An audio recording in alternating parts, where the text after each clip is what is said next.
Coming up next on BBC Two, it's the BradWOTO stream. But first, it's time for... What's under the orange flannel?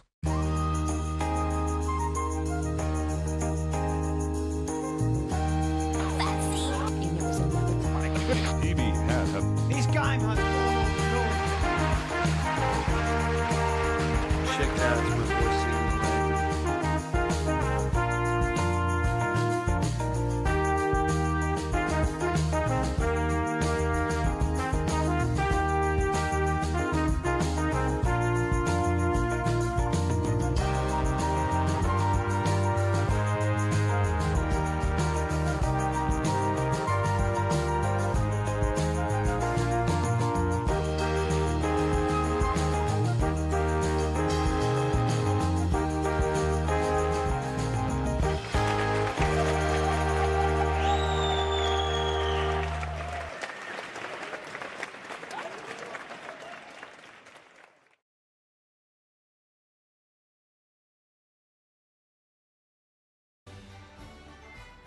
Hi everyone, welcome to the show. I never have music queued up for this part.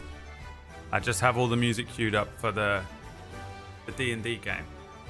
And I forget every time. What's that?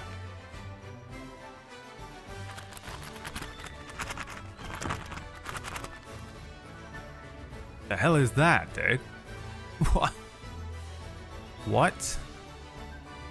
What is that underneath the orange flannel today? A small box of dominoes, a link pearl, a box of pins, a waller with spare coins, racy lingerie. Two words that don't say either of those things, huh? Racky lingerie. The bug planted. Oh my god, by BradWOTO. Well, I guess Agent BradWOTO, CIA, Homeland Security. A pack of chalks. Or is it a carrot?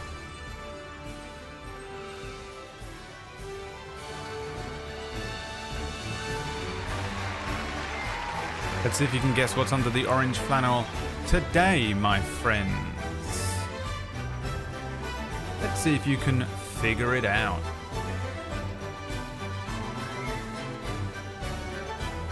My, what could be under the orange flannel today? Dude, I'm vibing. Sometimes I catch myself just because I've got nothing to do for a minute while you guys are in here, and sometimes I use this time to like just check everything's working, and sometimes I know everything's working, so I just do this,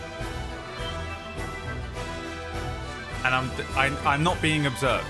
I'm off camera, and I'm just standing here doing this, and then I'm like, oh, you're such a loser. It's unbelievable. Holy shit. If you're on a camera doing it, it's like, okay, he's playing up for the audience. Just doing it. You're a loser. Fuck. A complete loser. Let's see. You guys think that underneath the orange flannel today is the bug planted by Agent BradWOTO of Homeland Security, CIA, FBI.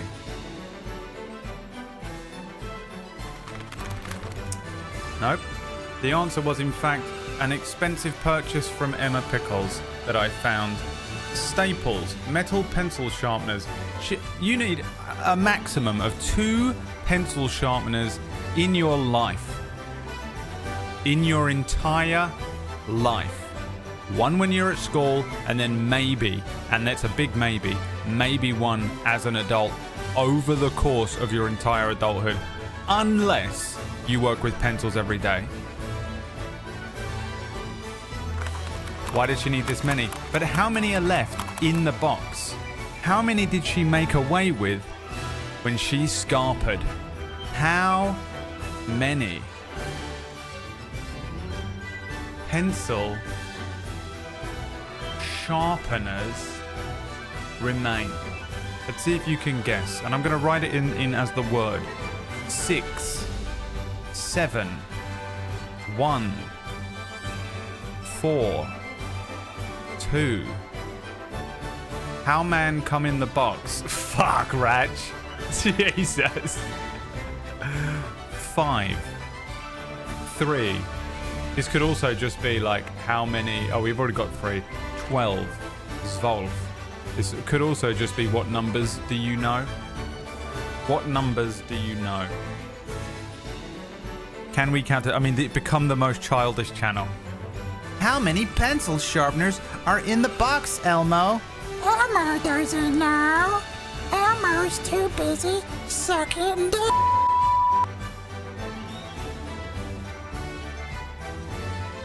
Not a bad Elmo impression for someone who's never attempted that in his life. That's worth a sub today. I've got something special for you. Wait for the wheel to appear. Wait for the wheel to appear. And I've got something special for you on the wheel today. Got something a little bit special for you. They're special.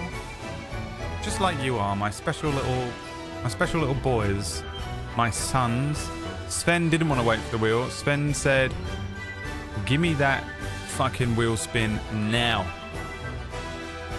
Sven, thank you for the 45-month resubscription.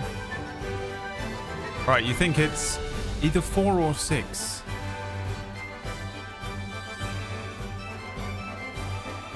How many's in there, Elmo? Elmo doesn't give a fuck. 1, 2. You even see this?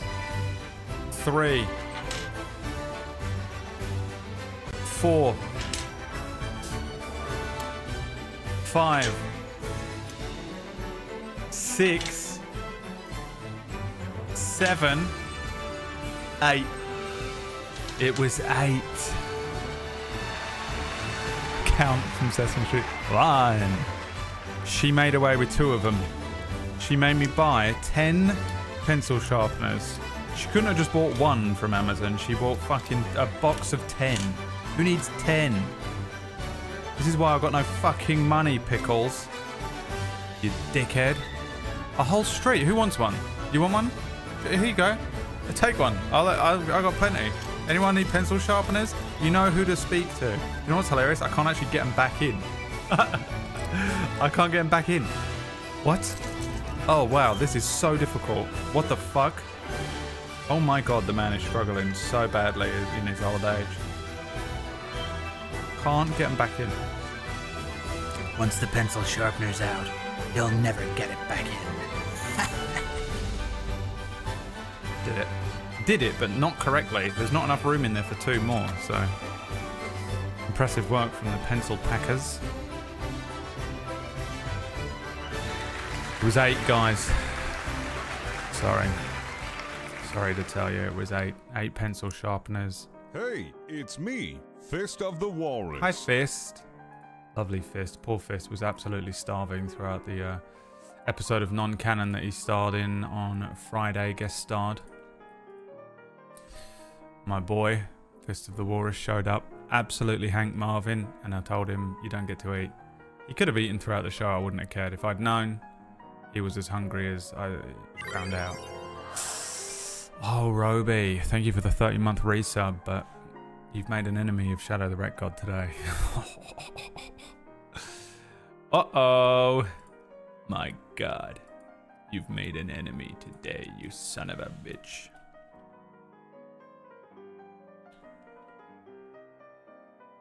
You made a goddamn enemy today, you son of a bitch. You hear me, you goddamn motherfucker? Roby's like, why? What did I do wrong? Oh, shit. Oh, I love how this isn't working. Oh, guys, look, you have to listen to me right now, okay? Let me tell you about how horrific my day was yesterday. Couldn't have had a nice day. To be honest, it wasn't that bad. I'm lying. I'm doing what Orkish does, where he exaggerates how awful his life is for attention and money. I don't exaggerate. My life is just that awful, but I think everyone thinks I'm exaggerating. You know, because people like Orkish are out here exaggerating how bad their life is for attention and money. It brings down the rest of us, you know? God, if he had one day in my shoes, he'd go back to his fucking body and be cured of his depression, of what he thinks is depression, you know? He'd be like, wait, that's how bad it could be? Oh, dang. Oh, shit. Guys, save your subs. You've been saving them all week. I think some of you are sitting on resubs. I hope some of you are sitting on resubs, because if you're not, I'm fucked. I have fucked myself so badly by doing this game. It's not that I've fucked myself out of the money overall. It's just that I spend 6 days of the week going, why are my subs going down so much more than they normally are?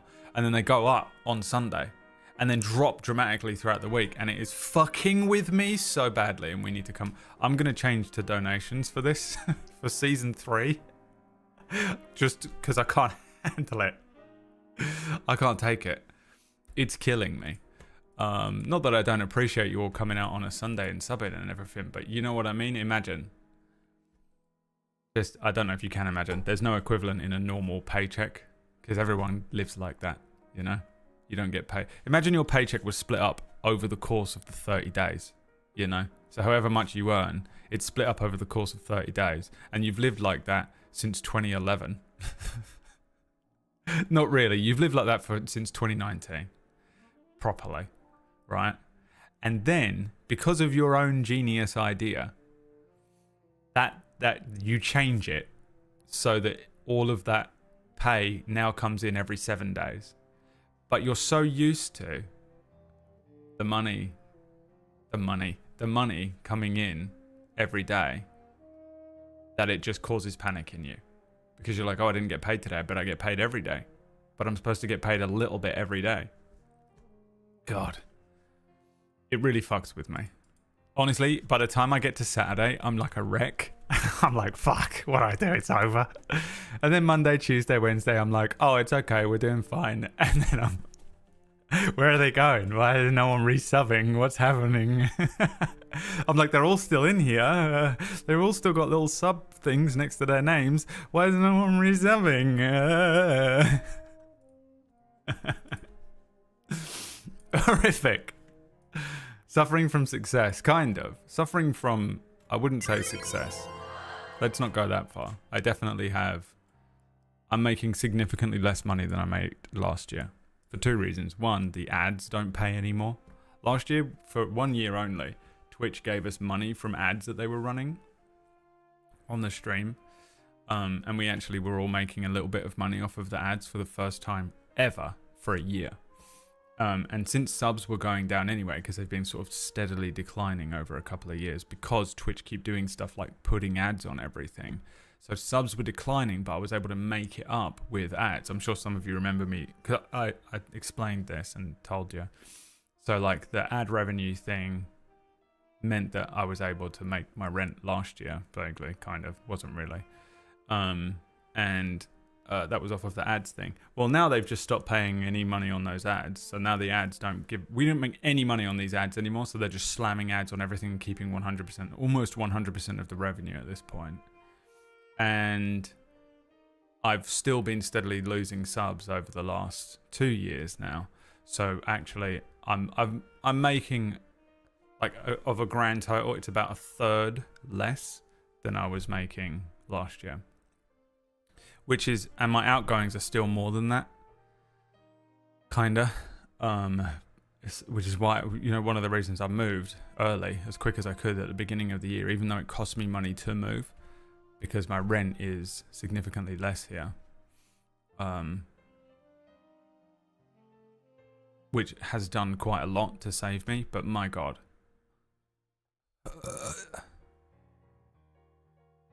Twitch. Stop it. So you could say suffering from success, but really, it's suffering from keeping my head afloat. This is me. I just keep doing that thing. You know when you're underwater and you can't really... And then I'm making it worse for myself by having 6 days of the week, I've like chained a weight to one of my wrists. By doing this fucking Sunday stream where everyone saves their resubs so they get fucking wheel spins. And I don't know what to do about it because I can't be like, hey, don't do that, because it scares me, because that's just stupid. And everyone will be like, don't be a dickhead, you get the money, shut up. But I'm scared. I'm getting scared or what? I'll show it for Valentine. Greg says I will resub. He doesn't want to give money towards the wheel spin. Greg says I don't give a shit, dude. I got 6 kids. I don't give a fuck anymore, dude. Missing one Sunday would be catastrophic. It really would. I think if I miss a Sunday, I'll probably take my own life on the Saturday before.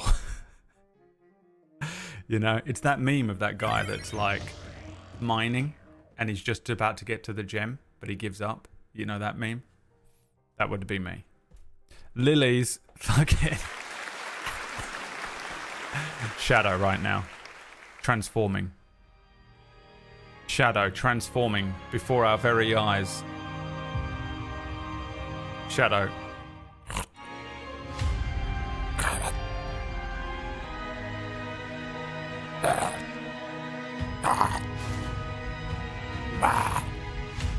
How could you do this, Lilies? How? You were the chosen one. You were one of us. If I speak like that, it shoots a fireball. You know, Shadow now. Enough.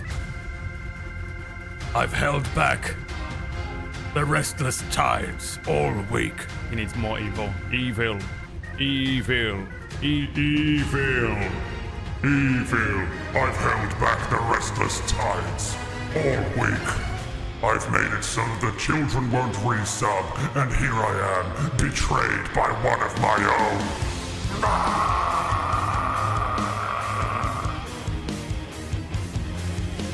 Calm down, Shadow. Okay, have a Snickers. Is it Snickers? Which one is the calm down? You need a... You're acting like a crazy person ad. He's gone fucking crazy, Snickers, yeah. Dad. This game has gone on long enough. Dad. I don't have the dad. It's in here somewhere, I think. Is it this one? And it was another great day of saving the bees. It's this one. A dud. A dud. Thank you for the resub. Guys, stop resubbing. I mean, so confusing because... But a second ago, he said that he does not get any resubs. And he can't pay his rent. And then I resub and he got angry. Welcome to the stream. I mean, you know, basically what happens every week anyway. Or every time I get money.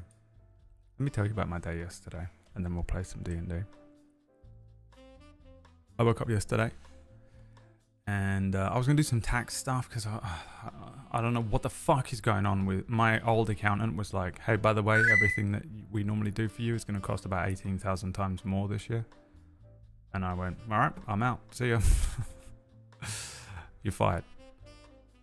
Now I don't have an accountant. So I called another one, was like, how much would it be? And he was like, this much. And I was like, okay, yeah, that seems fair. But then I was like, maybe I'll just do it myself. So I was like, I'll look at it and see if I can figure it out. So I started looking at all of the stuff for my tax stuff. And was like, oh, if I try and do this now, I'll go crazy, because this was Friday night. Like Friday before non-canon. And then I was like, okay, well, I guess I'll do it tomorrow, Saturday. It's my day off. I've got stuff to do, but I'll squeeze it in and have a look at it. Already, by the way, anytime I even think about tax stuff, heart palpitations. Just, you know, already heart rate too high. I need to take the fucking medicine that I'm coming off of to be able to even think about it. So I get up yesterday, knackered. Oh my God. It is so difficult running 2 table story shows a week. It's not like difficult. It's not like it's not like physically taxing, but it's taxing on this like creative part of your brain, which feels like you just feel zoned out. I would imagine the closest thing that I can really equate it to is if you're the type of person, if you're an introvert, you'll definitely understand this. But you know, some other people might as well. It's social energy. You know, when you have to go and do some sort of social thing. Maybe you're social. Shadow's furious.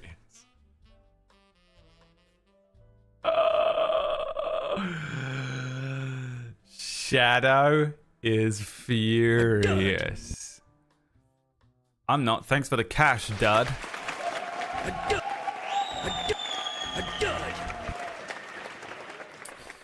Thank you very much, my friend. I appreciate that. I hope you're doing all right.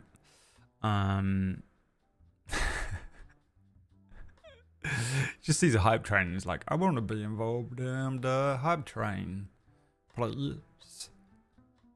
I had a class reunion yesterday. A challenge survived. A realm reborn.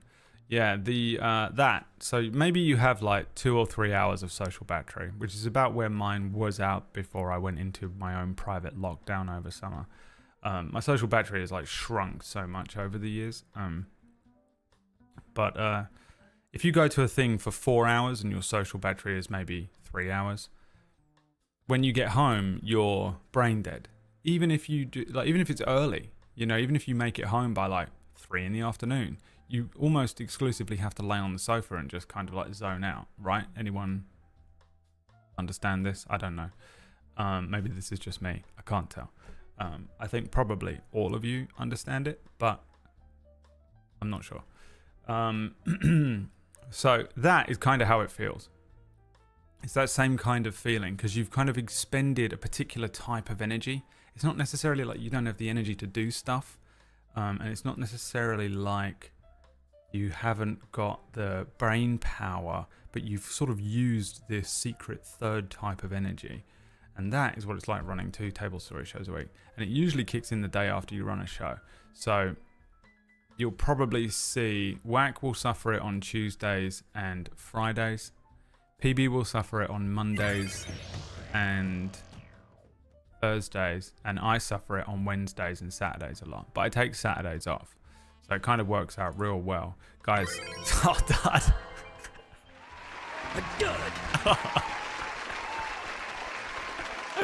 K Marley, my son, thank you for the 48 months. Can we get another hype train going, guys? Can we get this hype train to level 12? Can we see how many subs we can get before the incentivized part of the stream actually begins? That's hilarious. Hang on, let me activate the wheel so they count, maybe. I don't think they count until it's on the screen. Sometimes they do, sometimes they don't. But I think I have to click this button. And now they will. Wheel.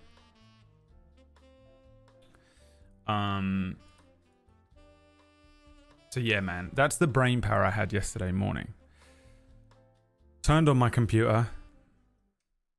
Black screen.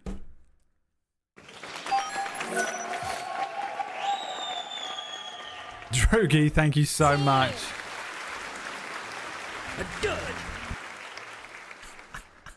Oh, let's see if it counted towards the wheel.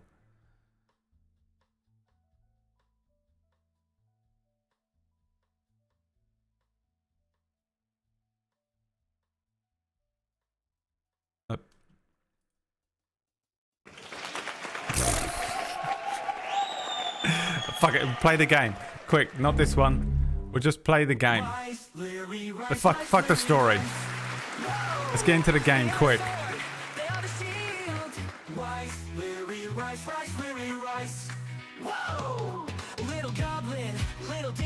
Quick. Roll a dice, have a word kill. Rice, berry, rice, berry, rice. Whoa!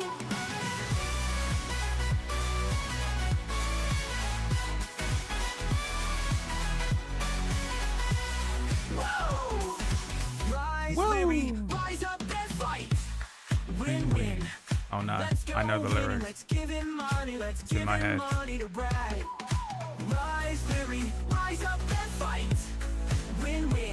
Win-win. Let's giving money to Brad, guys.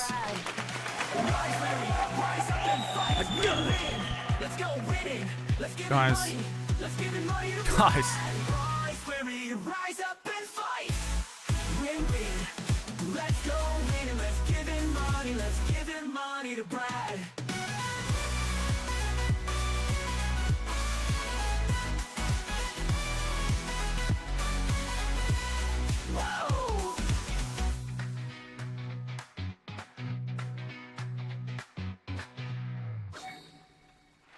All right, look. Now they'll count. Today you get big loot. There is a massive chance to land on big loot. If you are interested in such things, now get your resubs in, get your gift subs in. If you want to do the hype train, now is the time. I'll just leave this screen on. Joint gifts, thank you for the 70. Femore, thank you for the 71. Dirky Dirk.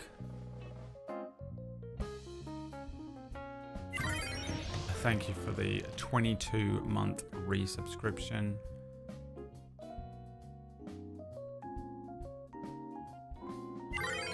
Omega. Gothic horror as well. It comes up in such a weird way.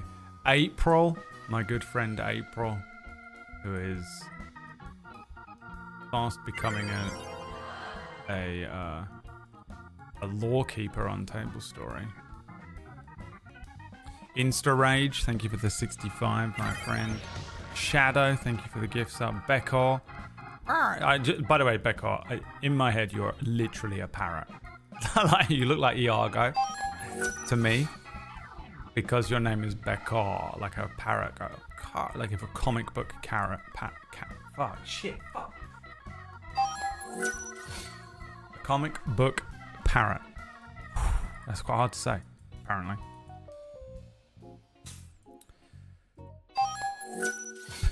Nayana, thank you so much for the gift sub as well.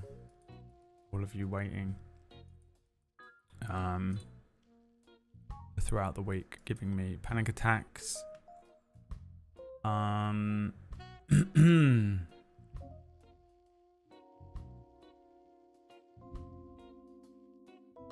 Okay, we're done. There were three. So my theory earlier on that you're all waiting was actually incorrect, and everyone is in fact unsubbing, and my life is over. Great. Every time I talk in chat, it ends with a core in my head. Okay, yeah, that's great. That fits my internal narrative as well. Bew. This is epic. CIA, NSA, FBI. Thank you so much for the 5 gift subs. Triffy. That's Triffy. Triffique. Thanks for the money, Triffy. I'm sorry. Sorry for that. Terrible pun. Anyway, my story is that I did 2 hours of tech issues yesterday trying to get my computer to work, and it was fucking horrible. Eventually I had to boot some bullshit from the BIOS to get it to load the fucking recovery thing, and then I had to do the rollback, which I haven't done ever in my life. I did a rollback for 4 days, don't know what I lost, then it still didn't work, and I had to boot it from safe mode using the command prompt, and then once it was in safe mode it still didn't work, and then I had to do a couple of other random things, and then randomly, by pure chance, changing the boot drive from the BIOS, changing the fucking boot drive was so scary, changing the boot drive from the BIOS and then starting it again, and then re-changing it back to the correct drive, and then loading Windows from there worked, and my god, it was fucking awful. And do you know what caused it? A Windows update. Windows update killed my computer. I'm waiting for it to come through, because I guess if I re-rolled back the thing, then the Windows update didn't go through. So it's still going to do it again, and I'm just petrified of the night that it's going to force me to do this fucking Windows update. It was bloody awful. It took me 2 hours sitting on my phone trying to fucking get ChatGPT to help me figure it out. Oh my god. So by the time I did that, I didn't have the mental strength to do my tax stuff. And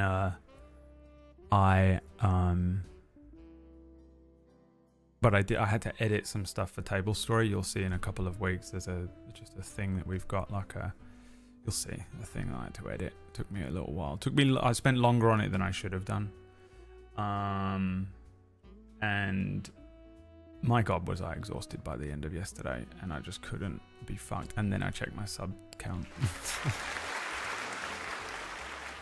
In the back of my head all day, I'm worried about tax, right? So I checked my sub count, and it's the lowest it's ever been in the history of any sub count on Twitch. And then, full panic attack. And then I was like, okay, I guess I'll just come up with something interesting for tomorrow to sort of maybe see if everyone wants. Maybe I can incentivize a couple more subs out of them if I come up with something really cool.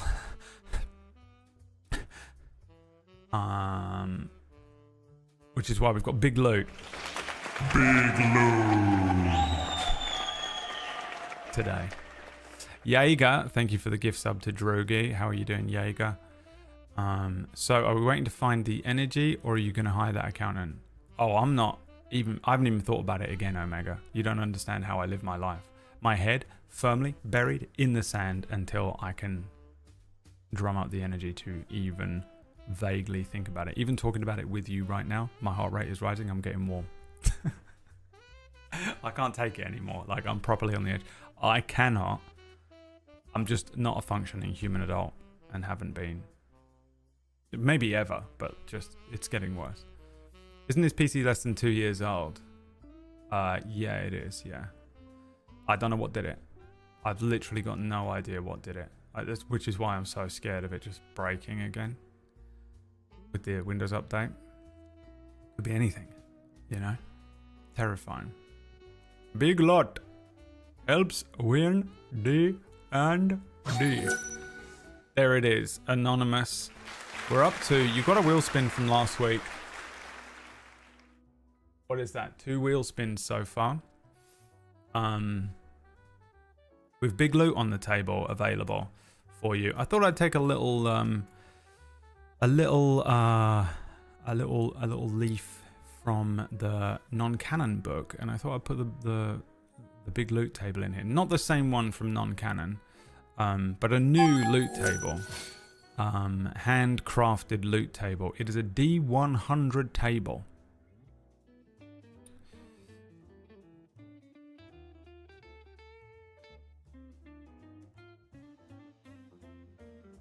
Shall I tell you what's on there? Shall I tell you what's on number 1 and number 100? I'll tell you what number 1 and number 100 are. If we get 30, if I get 5 more subs and that touches 30, you've got 30 seconds. Shit, you got longer than 30 seconds. Who wants to be a millionaire? Countdown music.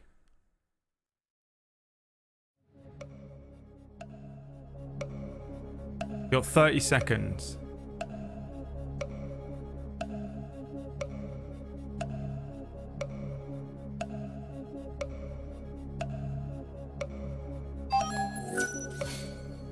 There's one.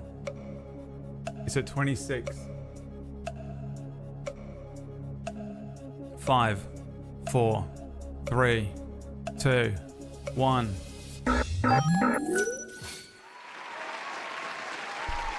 Does that count?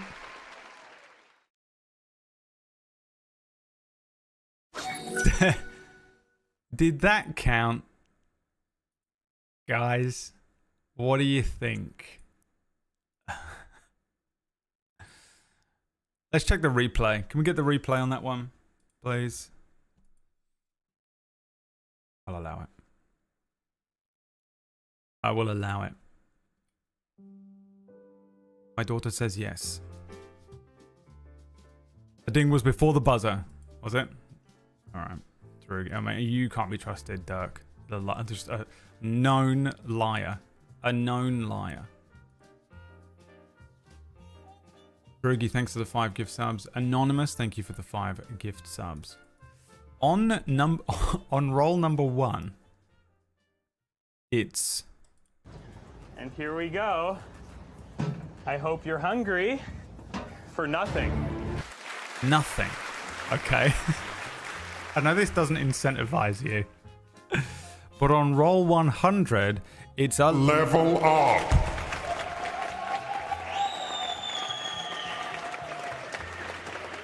It's a level up. Now, there are some really good things in here. There's a bunch of potions. There's a bunch of random items. There's a bunch of magic items. There's a bunch of scrolls. One of the scrolls is power word kill.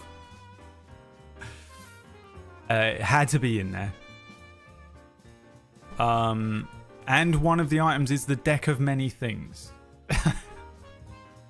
Which I really don't want to put in there. Because I hate the deck of many things.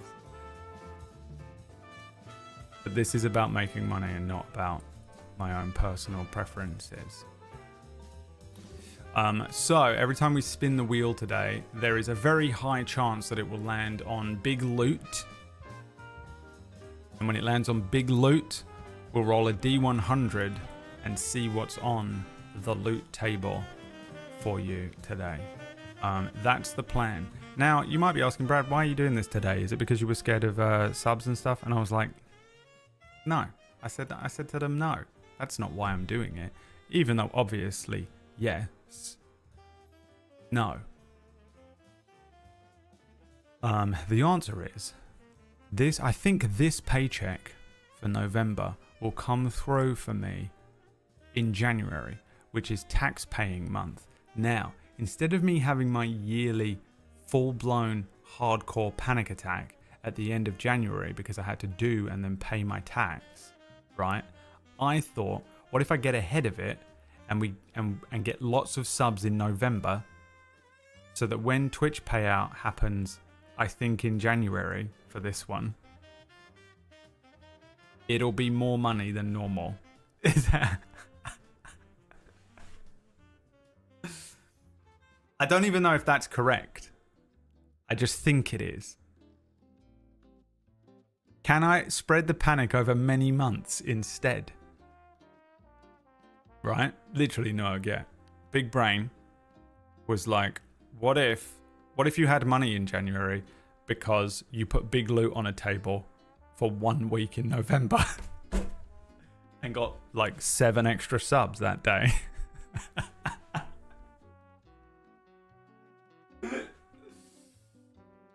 Genius. No? Is that not smart? So anyway, if you're going to subscribe, today's the day to do it. If you're going to gift subs, today's the day to do it. What if I leave the wheel spin up and we just see how many subs I can get in a day? This. You know what I mean? It doesn't reset. Just see how many we can do. Is that insane? I don't know if that incentivizes you more or less. Who the fuck is Bareface Prophet? What have you done? What have you done? What have you done?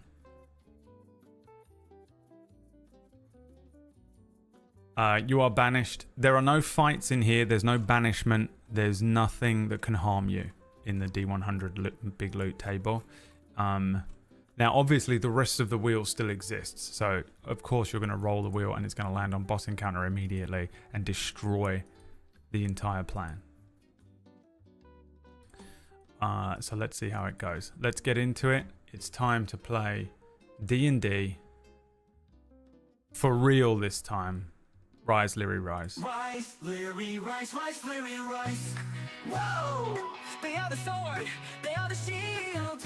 Rise, Leary, rise, rise, Leary, rise. Whoa! Little goblin, little demon. Rise, Leary, rise, rise, Leary, rise. Whoa! Roll a dice, have a word kill. Rice, Leary, rice, rice, Leary, rice. Whoa!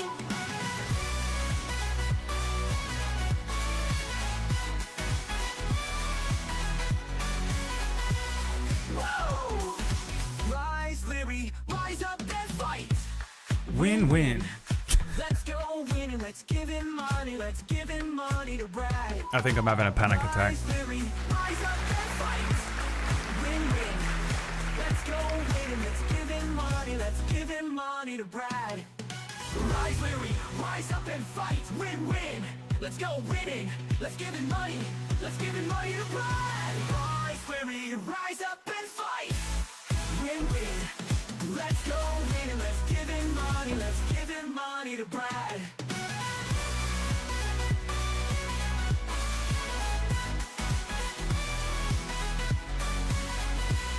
Whoa!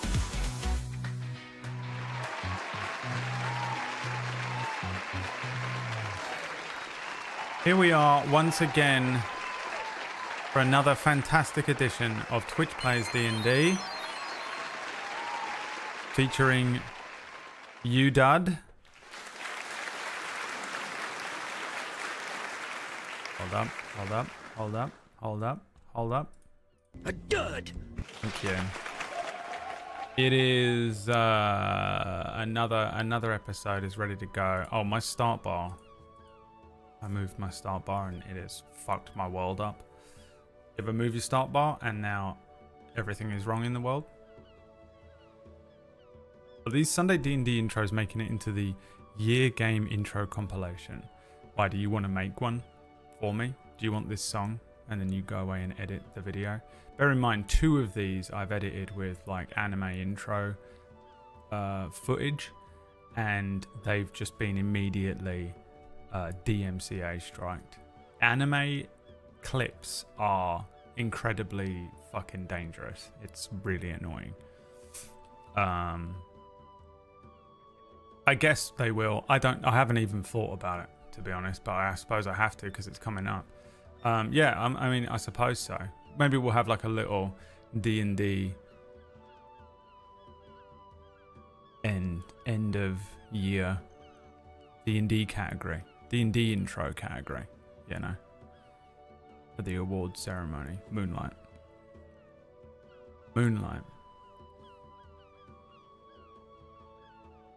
Let's go winning.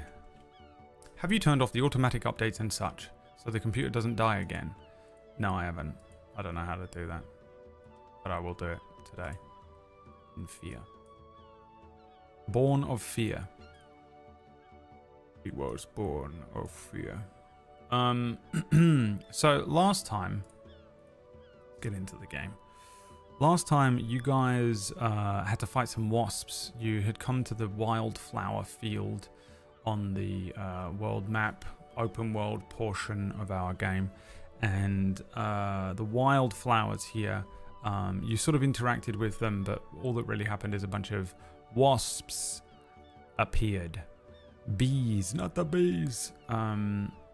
They swarmed Lyrian Snotflap, but it was a little touch and go for a second, but Lyrian Snotflap managed to defeat the wasps. It was then that Snotflap's brother, Big Flap, appeared. Big Flap showed up, a giant blue goblin, just like an enormous version of Snotflap, and claimed that Snotflap had killed their entire family and eaten them. Snotflap and Big Flap engaged in a one-on-one fight in a field of white flowers in which Snotflap was victorious. It was ridiculously close. You had me a little worried. After his victory, Snotflap killed and ate his brother. Snotflap is now the only flap left. And then Leary decided to visit with the water witch that Leary had spied on an island just offshore from where they were here. And Snotflap refused to go with. Snotflap won't go in the water. So was left on the shore to his own devices temporarily while Lyri headed out and over the water to the where the water witch was, and that was where we ended the session. And so we're going to pick up today, but first we've got to do a bunch of wheel spins. You got 1 from last week, and then 3 today. Is that correct? Yeah, someone needs to keep an eye on that. 3 wheel spins. Here comes the first one. Big loot available today. You also have a hand eye and another curse. Immediately a Deus Ex. Fuck. Okay. What do you want? What do you want? What do you want? You already have a Deus Ex in that the witch knows why we are there and removes all of our curses and bestows a temporary buff on us. What do you want? Snotflap goes with us. As Lyri is swimming, dives into the water with like perfect grace. Starts swimming along. The eye in our hand becomes ours. We become invulnerable to all damage with no downsides or consequences. Oh, funny, that one got deleted. No winning D&D. We win D&D. It's the only option that is illegal.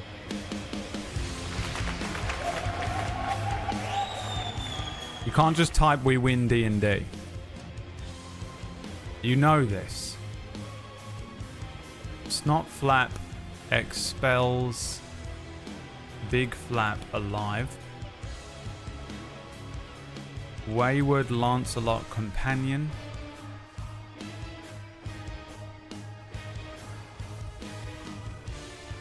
Lyri gets permanent water resistance.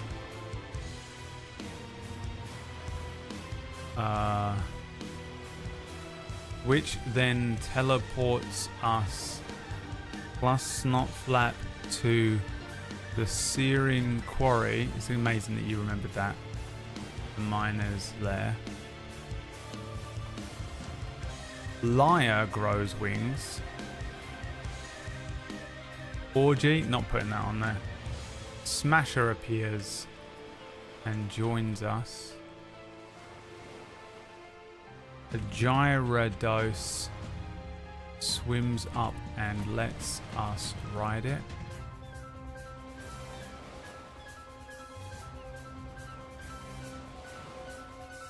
Snotflap realizes killing and eating his entire family was not a good thing to do.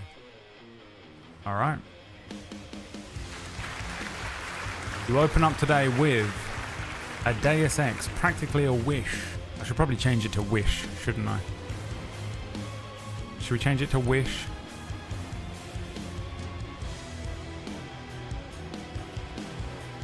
Wish granted.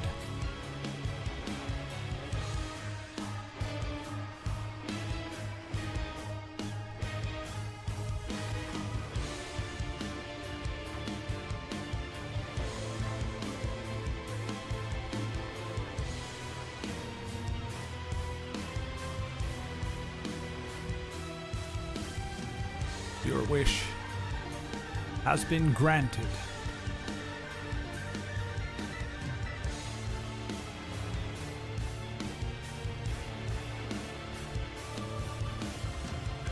What's it going to be, guys? What wish would you like to be granted immediately off the bat today?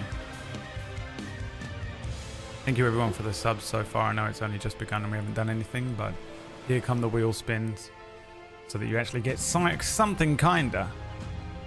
Something fun happens, as opposed to me just sitting there going, thanks for the money, where's the next boss battle anyway? Playing a video game.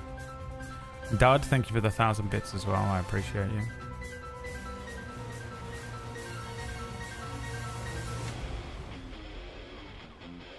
Alright, what's it going to be? A wayward Lancelot companion.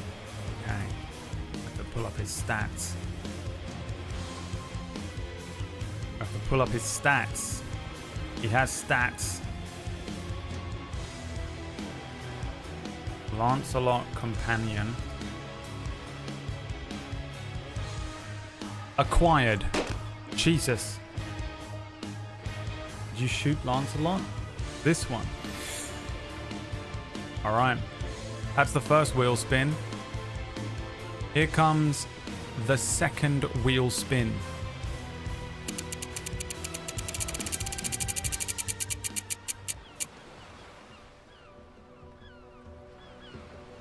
The next thing you roll is a natty 1.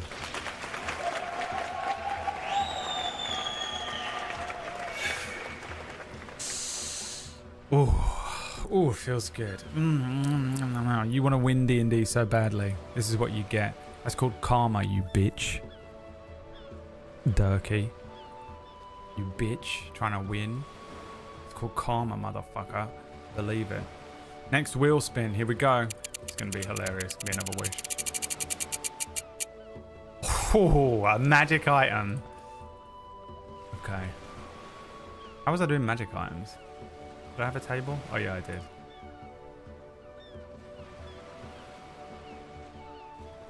Might make another one.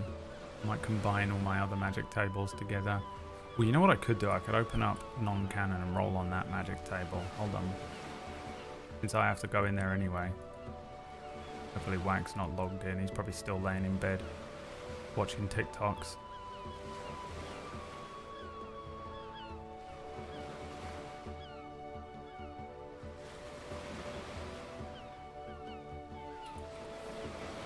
The non-canon magic table is the official magic tables from D&D, so works well. Works well for what we need. A magical pencil sharpener that duplicates itself would be hilarious. I don't know what you would ever do with it.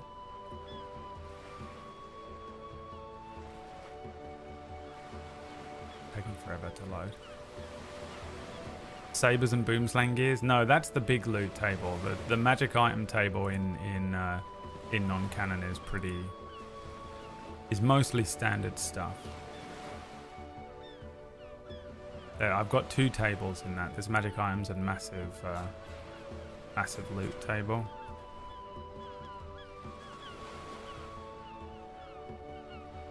Bead of Force. I feel like I know what this does, but I can't remember. The Bead of Force.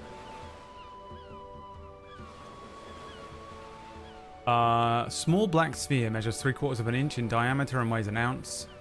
1d4 plus 4 beads are found together. You can use an action to throw the bead up to 60 feet. The bead explodes on impact and is destroyed. Each creature within a 10-foot radius of where the bead landed must succeed on a dexterity saving throw or take 5d4 force damage. A sphere of transparent force then encloses the area for 1 minute. Any creature that failed to save and is completely within the area is trapped inside the sphere. Creatures that succeed on the save or are partially within the area are pushed away from the center of the sphere until they're no longer inside it. Only breathable air can pass through the sphere's wall. No attack or effect can. Fuck. Let's see how many you get. 1d4 plus 4. 7. That was a good roll from me. You're fucking welcome. Let's see here. Open Lyri's character sheet. You now have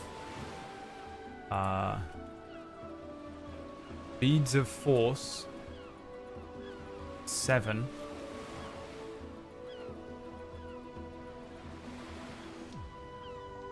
Beads of Force. I'm just going to put a little tracker here for me. 7 of those. A grenade. You got a grenade. Well, good for you. Trying to win D&D. Currently, no. You have the frost. You remember the way this works is you can only equip 2 magic items at a time on your hotbar. It's an MMO. This isn't really D&D anymore. It's become my own game that I will release on a single page PDF at the end. So we'll keep rolling the wheels first because you might get other things, and then we'll see if you want to equip different stuff once we know what's going on.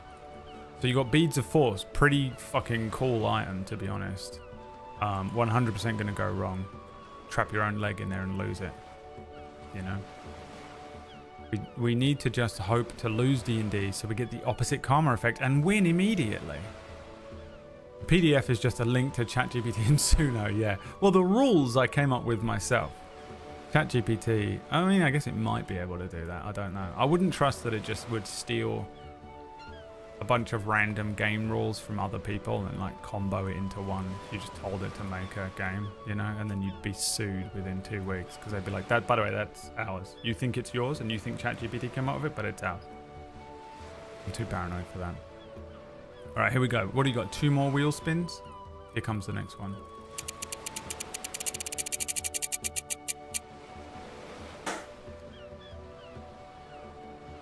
Big loot. Here we go. Rolling a D100 for the first time. Big loot has hit. This could be good. Or it could be nothing. If you roll a 1, it's nothing. If you roll a 100, it's a level up immediately. Let's see what you get. 48. Cloak of the Hunter. Camouflage pattern. What is that? Cloak of the Hunter. Gloomhaven?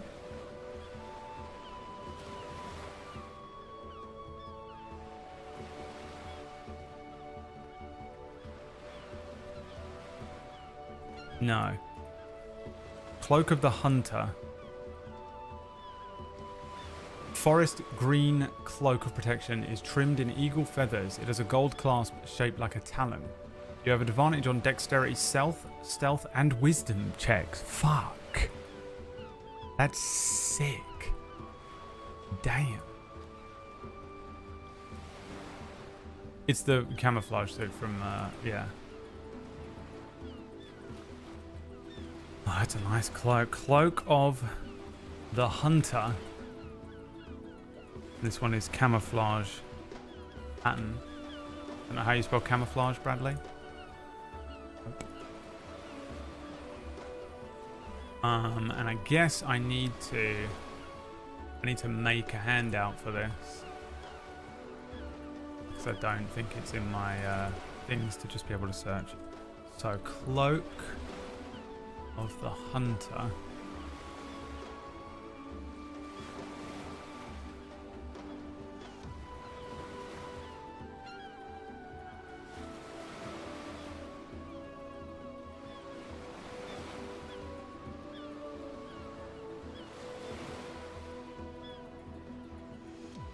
And man, you got some good items now. You're gonna have some problems, I think. Requires attunement by a barbarian, druid, or ranger. No, it doesn't. I'm a good GM. A good guy GM.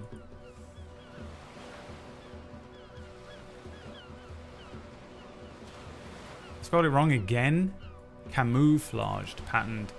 Camouflaged patterned. Camouflage. Oh, God. This camouflage patterned cloak of protection is trimmed in eagle feathers. It has a gold clasp shaped like a talon. Radiates transmutation magic. Power. You have advantage on dexterity, stealth, and wisdom perception checks.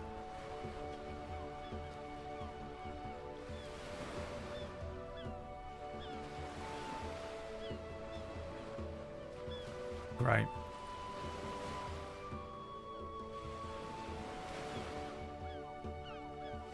You've done great there, chat. This is a good haul so far.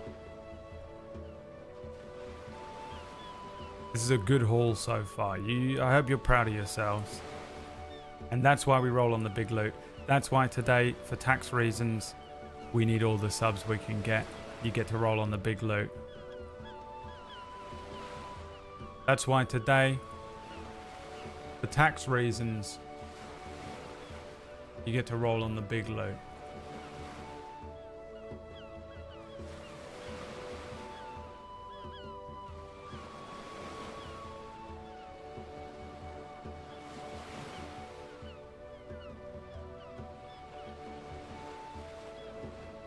What if this gives you expertise?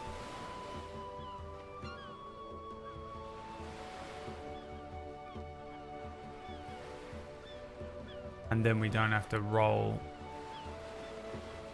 We don't have to remember every time. Because otherwise we're going to forget that. I know that you're not. You're going to be like, we won't forget it. But we'll forget in that it'll be too late by the time we do it. Let's give you expertise in stealth and perception. So this will double your proficiency bonus in both. So for stealth, you now have a +2 where you had 0. And for perception, you have a +4 now. Is that correct? That's correct, isn't it? Yeah. Let's do that, because then we'll remember. Cloak of the Hunter. Acquired.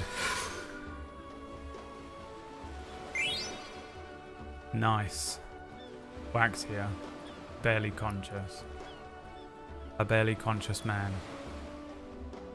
Remember, for tax reasons, for tax purposes today, we've got the big loot table available, and it has already provided you with one of the best items I've ever seen. Oh, you don't have it equipped. Maybe you will equip it. No.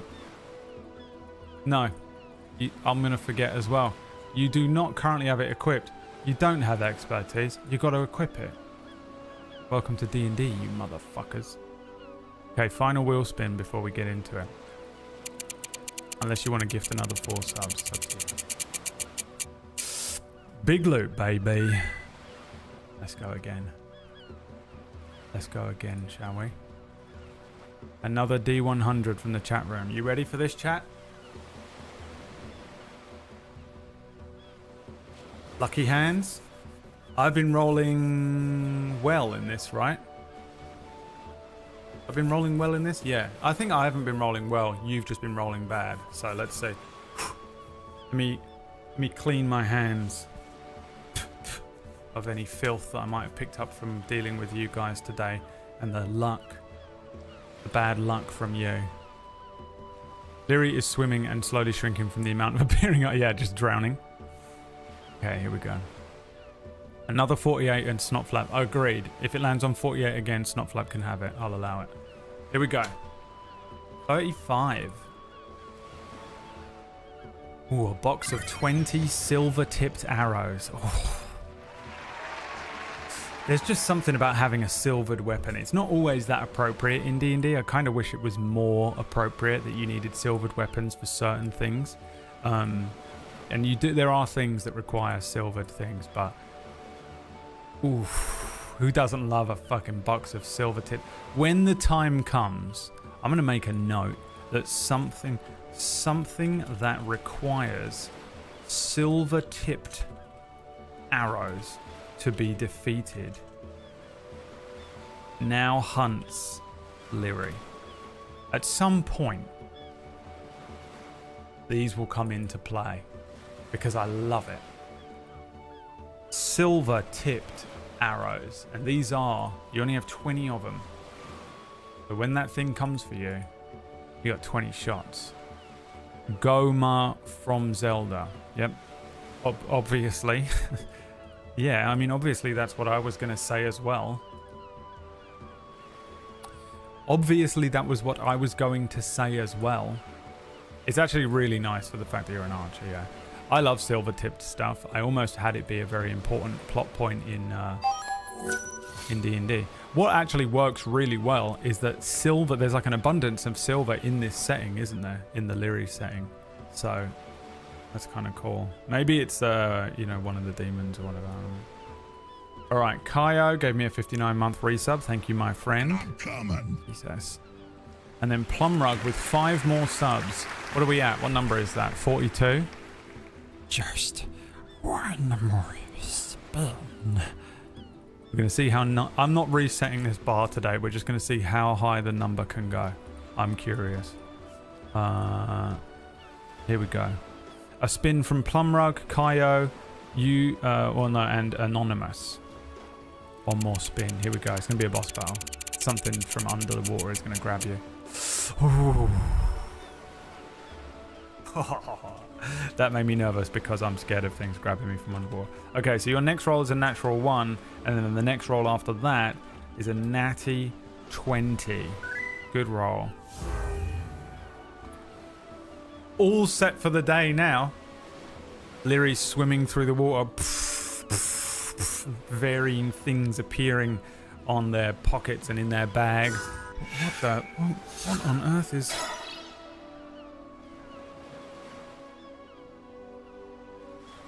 Okay. Now, you do have Lancelot as a companion. But currently, no companion equipped because you are going to the thing. Okay, let's equip the items. So, let's see. What do you have? Magic item slot 1. Let me open up Roll20 in another window so I can...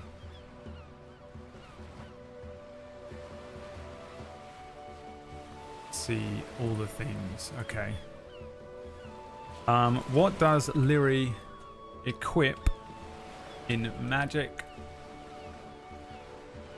item slot 1? Alright, now listen up. Here are the options.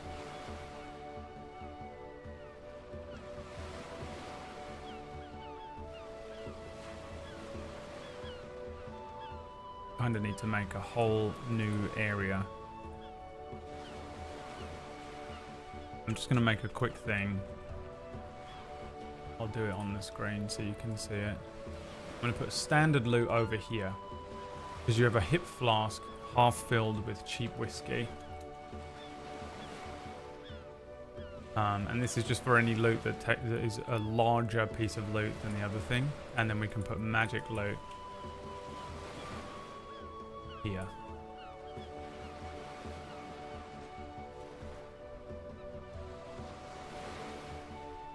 And then here's your hotbar. Okay. So you've got the Amulet of Warmth. Remind ourselves what they each do. The Amulet of Warmth keeps the wearer warm in cold climates and prevents exhaustion due to cold weather.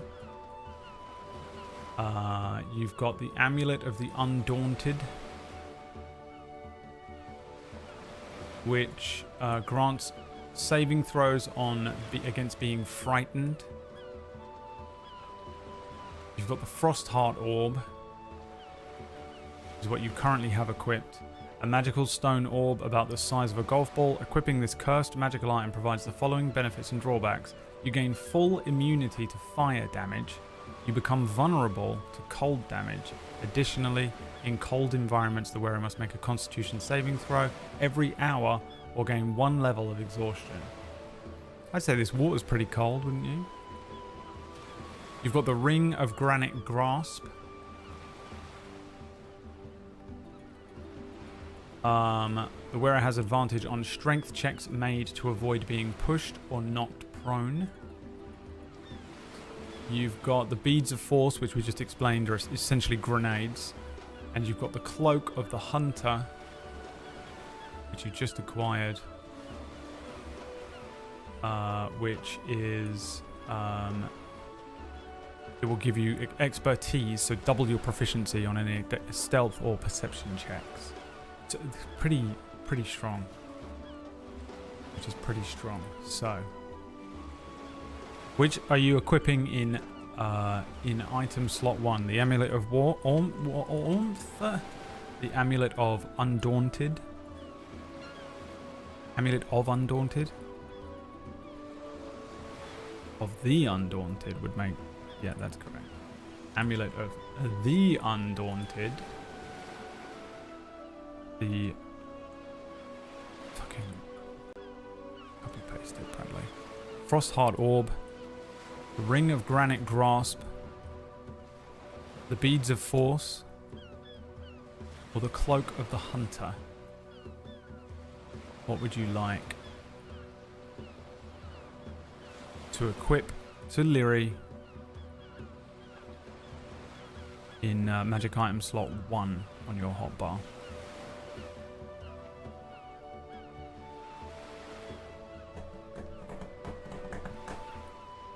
Good afternoon, David. How are you feeling today? Have you been taking your medicine?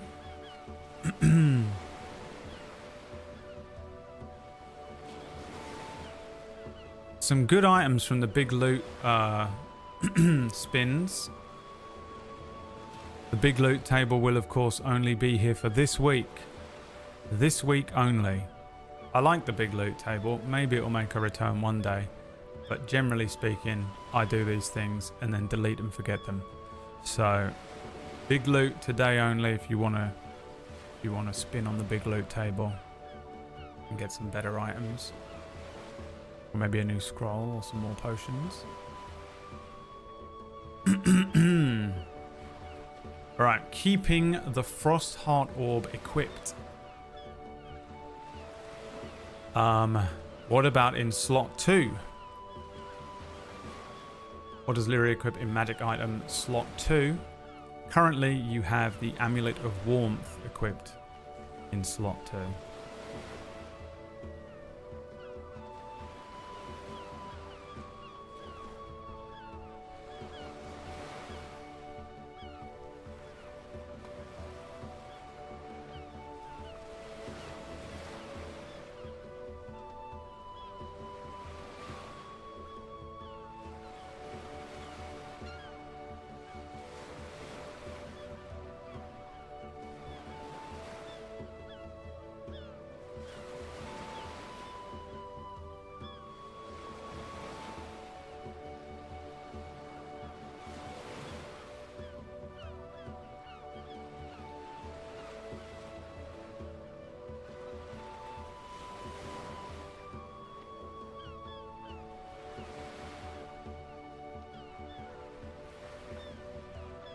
Just tidying up my my things while you vote.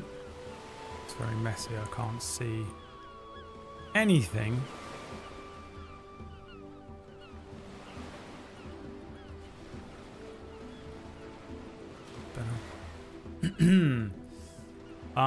Keeping the Amulet of Warmth equipped. Which one was the Amulet of Warmth? Keeps the wearer warm in cold climates, prevents exhaustion due to cold weather. Okay, so you're keeping the items that you have equipped on.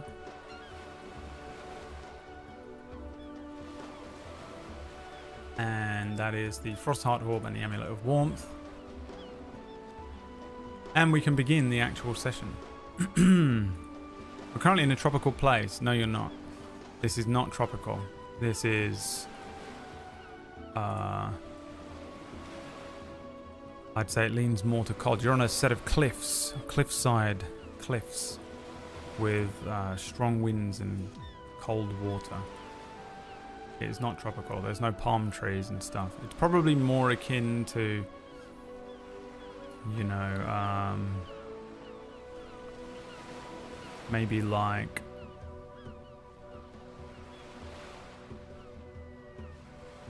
middle France. So not quite summer in south of France. Not as cold as if you were just diving in the water in Scotland.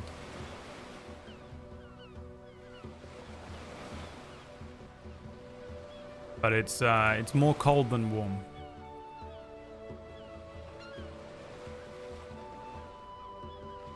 It isn't Mistblades 2, that's correct.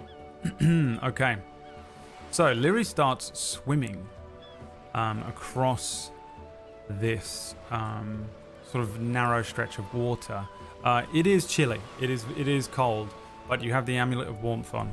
which prevents significant cold buildup and kind of nullifies the negative effects of the frost hard orb as well. So Lyri swims comfortably, though would be aware that it is relatively chilly here. I'm going to need an athletics check as we begin the rolling. But first I need to start the bot. My god. Hold on. We got no bot. Now this is going to be a natural one. But I want to see what you would have rolled, as always. This is a terrible time to be getting a natural one, by the way. I guess I'll have to look up those drowning rules.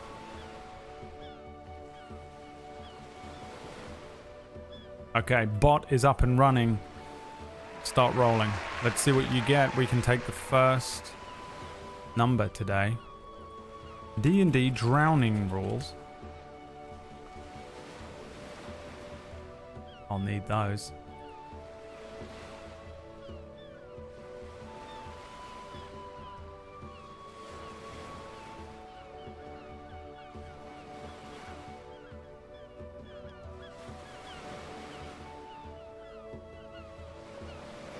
A 15 is what you would have got.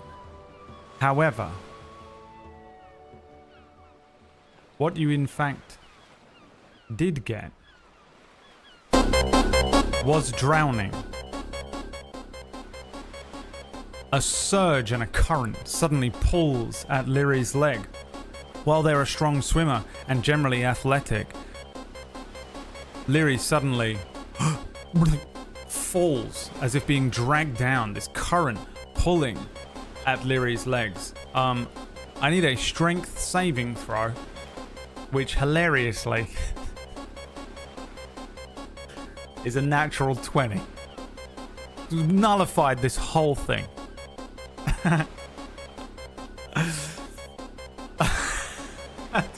The entire crossing of the water. Let's see what you would have rolled.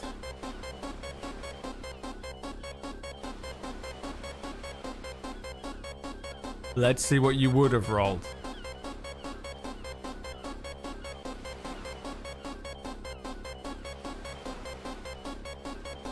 Oh, actually, I didn't apply your bonuses. So your athletics check was a 15 plus 3, and then your strength check is a plus 3 as well. A 17. Now we take the second roll. Guess it doesn't matter. It's a natural 20. Lyri makes it very comfortably back up, breaking free of the current that is dragging Lyri down. Lyri allows the current to take them away somewhat, pulling them actually closer towards the island with the witch on it, before starting to swim again, kicking their legs and arms and resurfacing. I think probably as well, like, before jumping in the water, Lyri did that thing where they sort of tied their bag and tried to do their best at sort of water sealing this thing or diving in and breaking up and out of the current and the water. Swimming now to the other side. You actually make it to the other side. That's all it was. It's only a short little jaunt to the other side. Stepping up and out of the water, kind of shaking off a little of the water, hair wet and slick to the sides of Lyri's face, back and armor, clothing underneath some of the pieces of armor, boots filled with water. Maybe Lyri takes off a boot and pours out a bunch of water, and a starfish comes out and probably says something because we're playing D&D. Hey man, come on. And then puts on his top hat and starts walking towards the water. Lyri takes a brief kind of look around, recognizing the the witch still standing just outside of a sort of an entrance to what you can now see from the other side of the water. It looked like nothing more than a set of boulders and rocks on this island, but actually there is an opening, a very clear opening, kind of a doorway shape, that leads into a sort of an awning. You get the sense that maybe on the other side of the water there was maybe a slight illusion that was sort of covering this entranceway from prying eyes. But here on the island itself you can see, and it's a very small little island that you're standing on, but you can see that there's an entrance that leads into a set of boulders that are actually kind of shaped like a seaweed, salt and brine covered entranceway, kind of in almost a dome shape, very much sort of entwined with the boulders and the rocks on this island. This witch who is looking at you, this kind of old looking woman, is looking at you. Again, she has very simple looking clothing on, kind of grey bluey hair that kind of shifts and moves with the tide as it pulls and pushes. She expressionless, I would say, neither not really giving away anything in an expression. Watches Lyri get up, climb up out of the water, turns and steps inside of the abode, leaving the door open in an inviting way. Dabiru, thank you for the subs there. Is that another wheel spin? No. Need 3 more? Am I crazy? Yeah. For some reason it is so small for me to see that.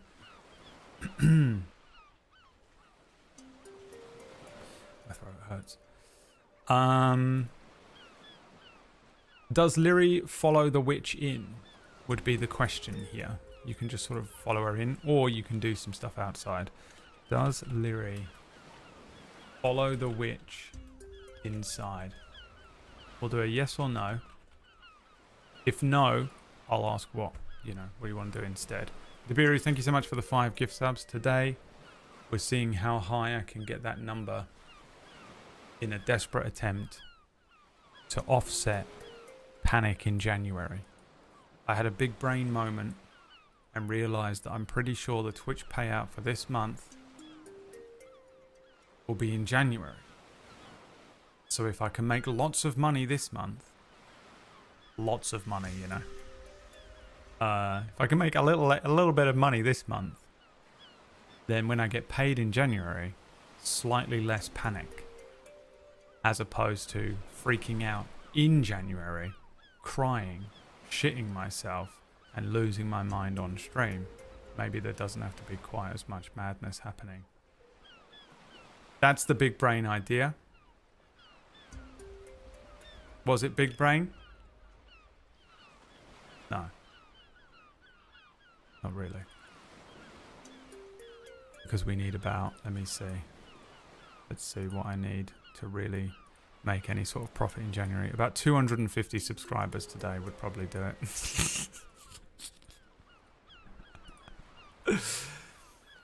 Not even at 50.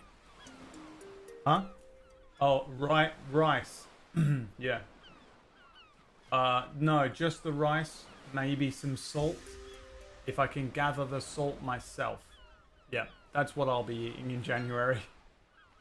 How long have I been eating that meal? Every day for 2 years now. Huh? Probably Burger King. I think they pay a bit more than McDonald's at the moment, so I'm just going to go and work there. Alright. Thank you. Yeah.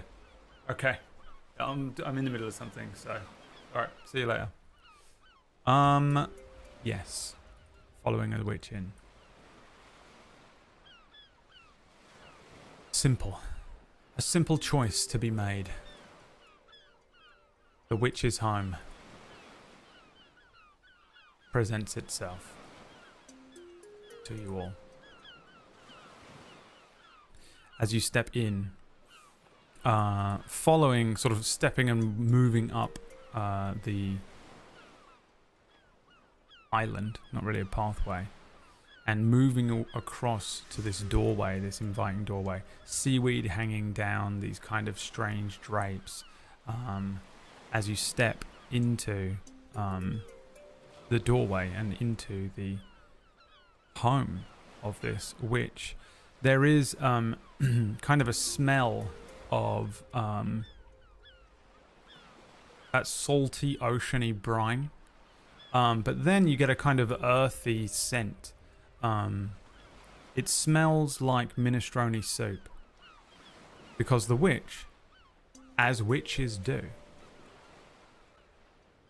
is standing beside a cauldron, turning a small little cauldron over an open flame, turning a wooden spoon in a pot of soup. Minestrone soup. Campbell's minestrone soup. There's a tin of Campbell's open on the side with a very modern day looking tin opener. You step into this strange blue and green abode with all of these hanging pieces of seaweed and kind of like fishing net patterns over all of the walls. You see the room is adorned with lots of different things like shells. There are also piles of sand that are just kind of dotted around the place. Lots of jars, lots of little kind of fishbowl looking things that don't seem to contain any fish, but do contain strange little trinkets and items. There are fish hooks hanging down from the ceiling that have been collected in en masse, not as if being used as decoration, but more like trophies, possibly taken from different fishermen and whalers and stuff.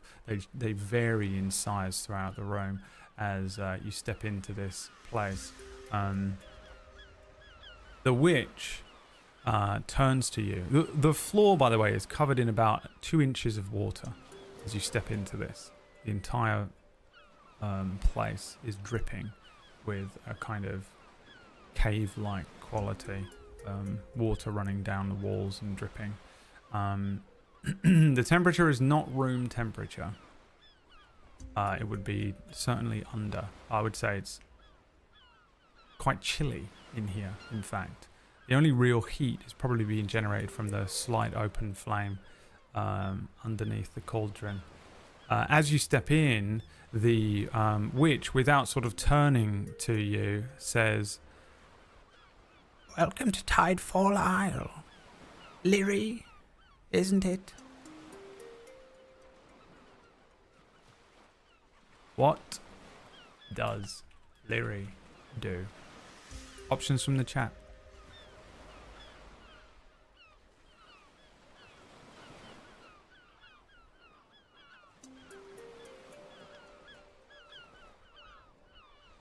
Introduce ourselves.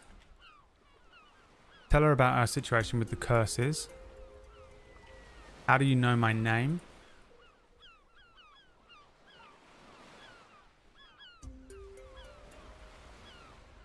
Greet her and ask her name. Compliment her home and ask for tea.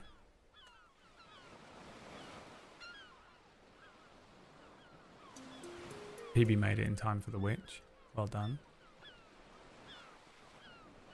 Got it. Look around for any fuckery afoot.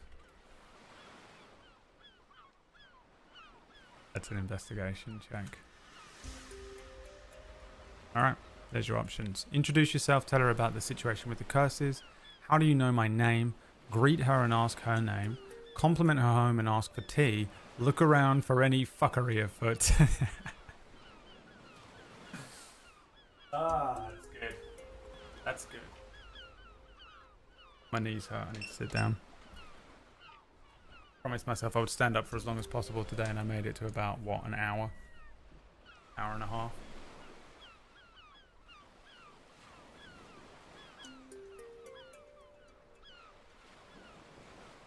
I do also wonder if there's some fuckery afoot. I must ask. Might there be fuckery afoot? Greet her and ask her name.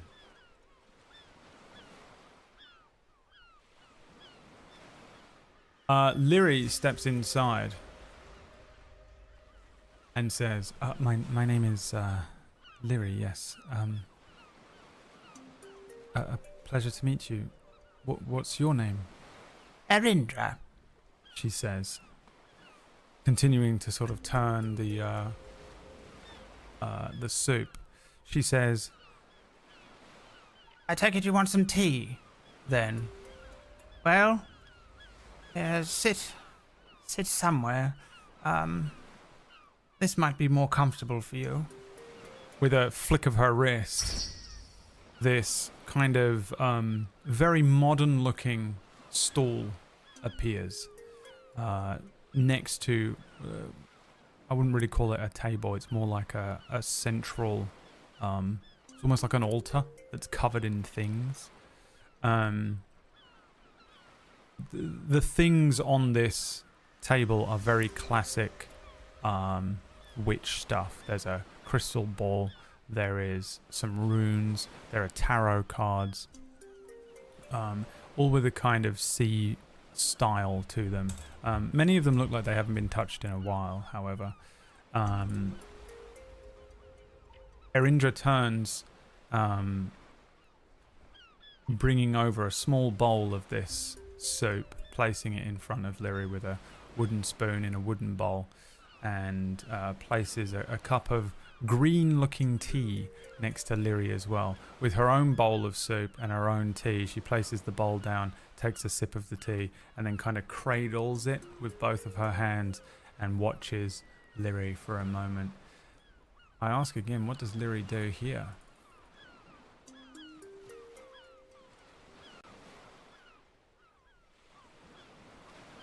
I guess the video game options are sit and drink the tea, sit and eat some soup, sit and drink the tea and eat the soup, ask, do you know why I am here? Take out some rations to offer to the table. Chit chat while eating.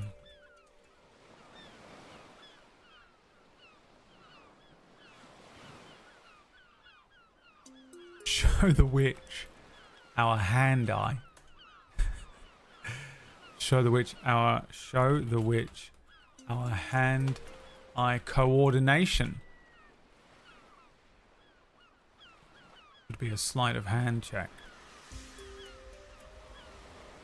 which would be a sleight of eye hand check.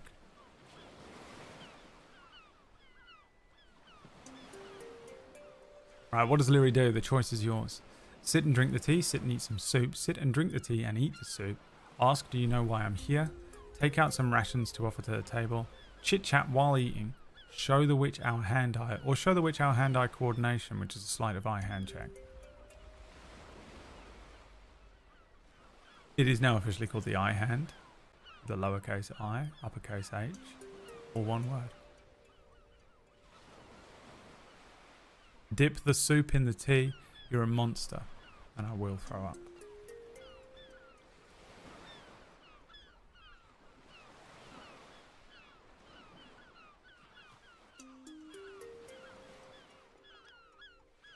Freak of a man. What's good, Chode? Welcome in. Thank you for the 52 months. That goes towards another wheel spin. Only 209 left to go. Every time Brad says the choice is yours, I meant to respond with don't be late.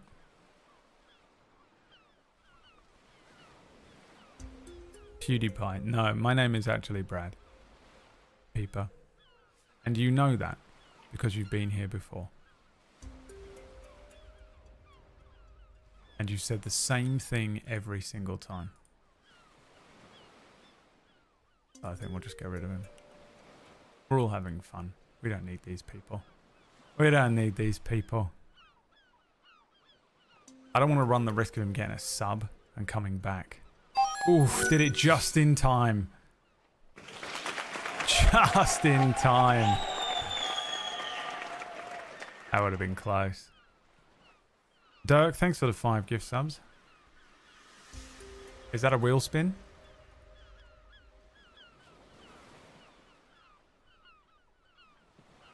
I believe so. Yes.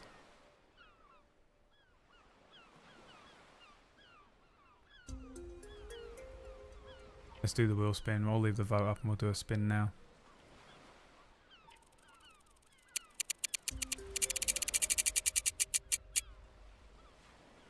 Gold. Roll a d20. Straight up. Some gold.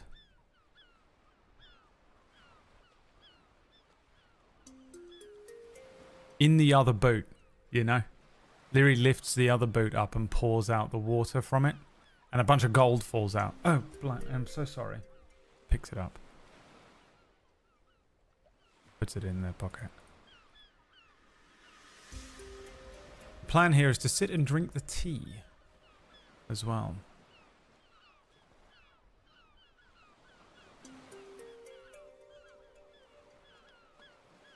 With the witch.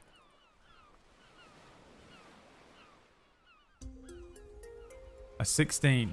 So you get 16 gold pieces.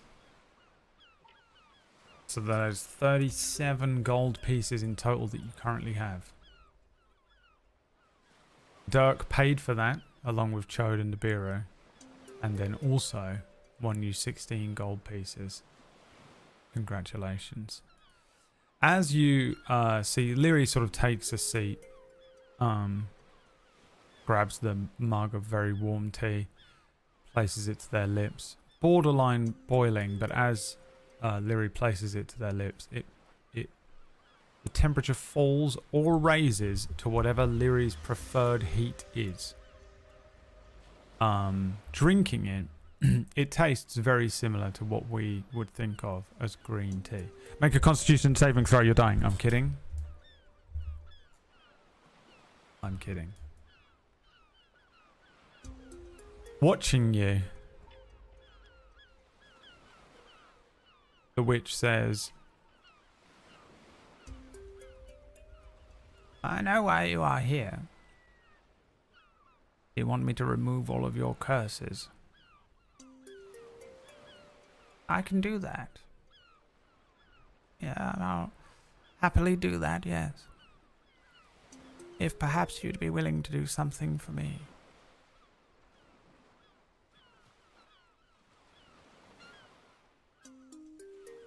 what does Leary do? As you drink your tea, the witch, expressionless again, watching you, drinking another sip of her own tea. Listen to her request. What will you need? Same thing, isn't it? Wait for her to finish her sentence.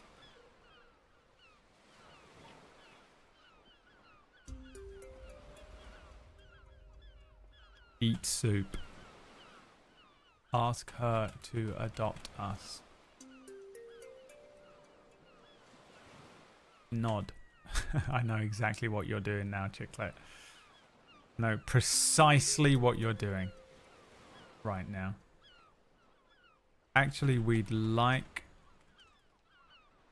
you to remove only the curses that we haven't min-maxed into being an advantage. Oh, Windy gets deleted. The Windy option gets suddenly and inexplicably deleted.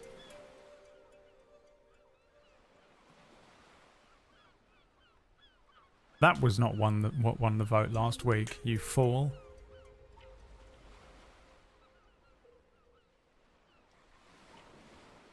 Choices are up and the vote is yours. The vote is up and the choice is yours.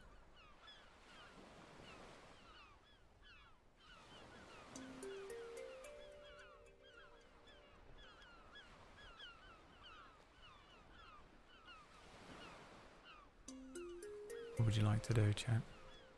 The witch watching you. Water running down the walls. Pooling on the ground but not rising in level. The witch's hair flowing with the tide outside. Green blue eyes watch you from over the mug of green tea. Shadow, thank you so much for the 5 gift subs. 202 to go. What is it? 188? 92. 192. How bad I am at maths. Shadow wants a wheel spin. Shadow wants the big loot. Listen to her request. She looks at you. Her eyes watching you, and for the first time a small smile at the very edge of her lips. As she continues and finishes her sentence. I guess.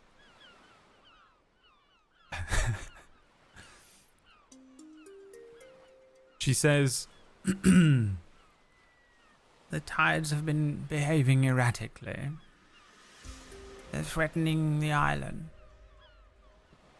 and the surrounding waters. she looks away from you from the first time and looks out the doorway.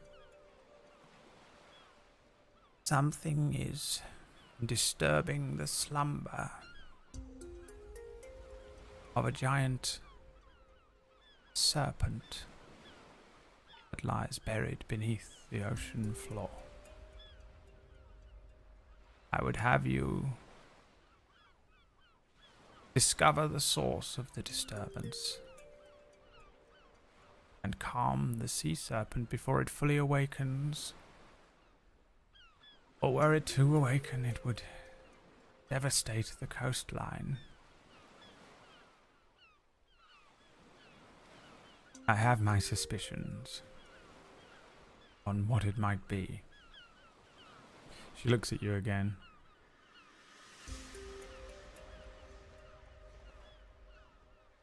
There is a powerful artifact known as the Heart of the Abyss, a pearl that has been stolen from its resting place.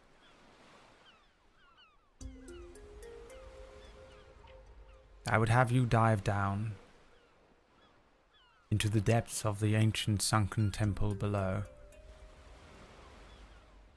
and search for the artifact and return it to where it belongs. She moves across the room with a flick of her wrist. The cauldron and the flame beneath vanish entirely and are replaced with a kind of a coral-looking, twisting altar that kind of curls and twists in on itself up to a point. At the top of where this coral twists, it twists into sort of 4 fingers that look like they would hold something the size of a pretty large-looking spherical object. She points to it and says, "Bring the pearl here, and I will do the rest. And in exchange, your curses will be lifted." She turns to you, places her cup down on the side, and awaits. What does Lyri do? Accept quest. Reject quest are the 2 options that come up, but you also have options. Is she lying? This will be an insight check from Lyri.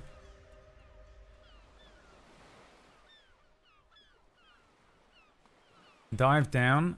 We can't breathe underwater.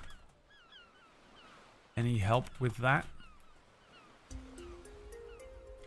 Foolishly barter for side cash. Ask if she can provide water breathing. What has been happening to the island?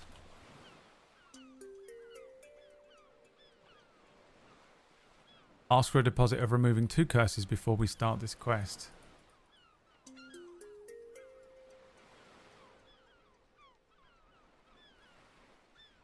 Curses before starting this quest. Eat soup.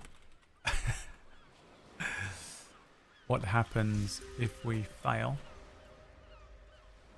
Why did they steal it? Okay, there's your options. A lot of options. Accept quest, reject quest. Is she lying? Dive down, we can't breathe underwater. Any help with that? Foolishly barter for side cash. What has been happening to the island? Ask for a deposit of removing 2 curses before starting this quest. Eat soup. What happens if we fail? Why did they steal it? The options, once again, are yours.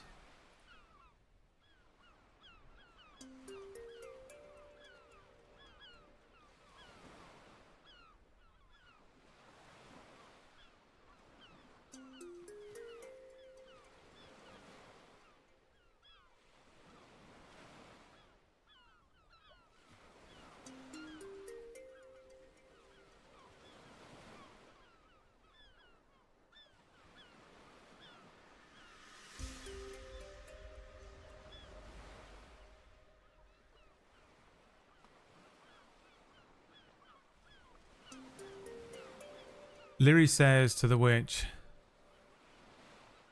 dive down underwater. I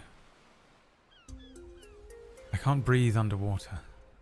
Perhaps you might be able to help with that. The witch says, well, of course I know that. Don't worry, you'll be taken care of.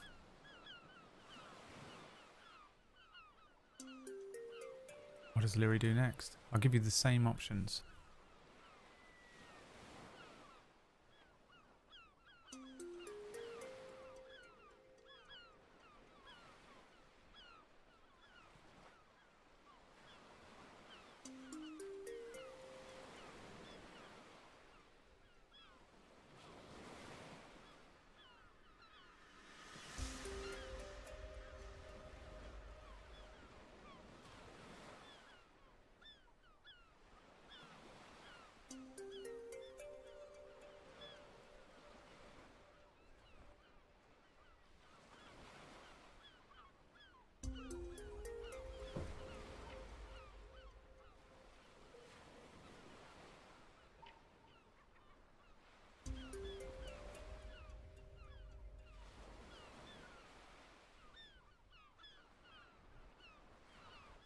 Insight check.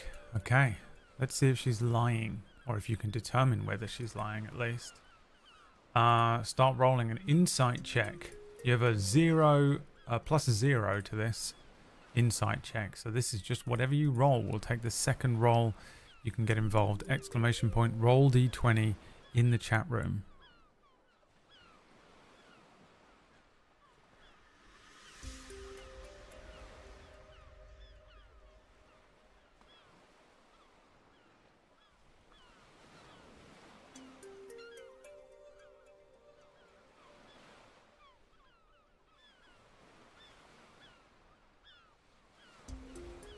A 20? Damn.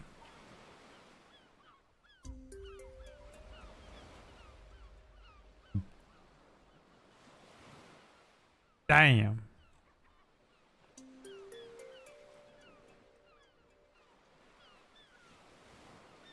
Shit.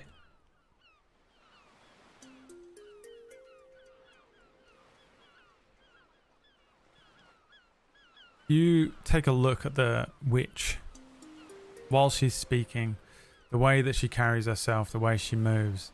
It is extremely difficult to sort of determine what this person before you is thinking and feeling behind their words.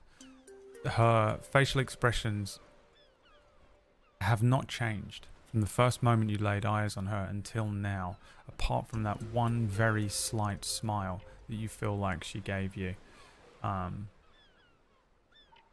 Looking at the eyes of this woman and watching the way that her body moves, Lyri is quite experienced, though we've only joined Lyri at this point in their journey.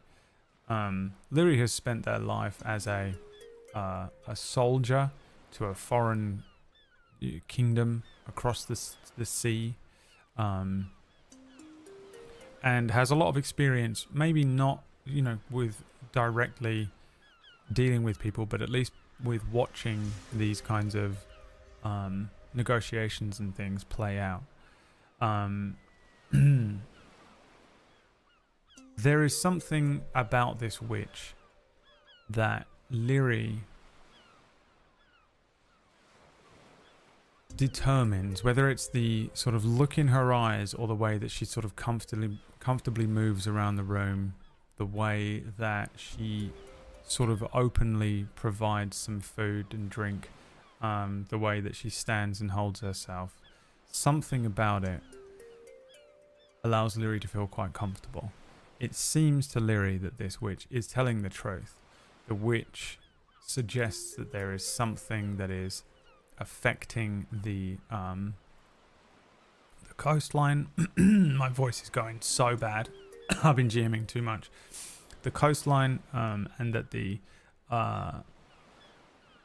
creature that is doing this is a huge sea serpent that sleeps on the ocean floor, and that this cursed pearl, the heart of the abyss, has been taken from its resting place, which is kind of triggering the serpent's rage.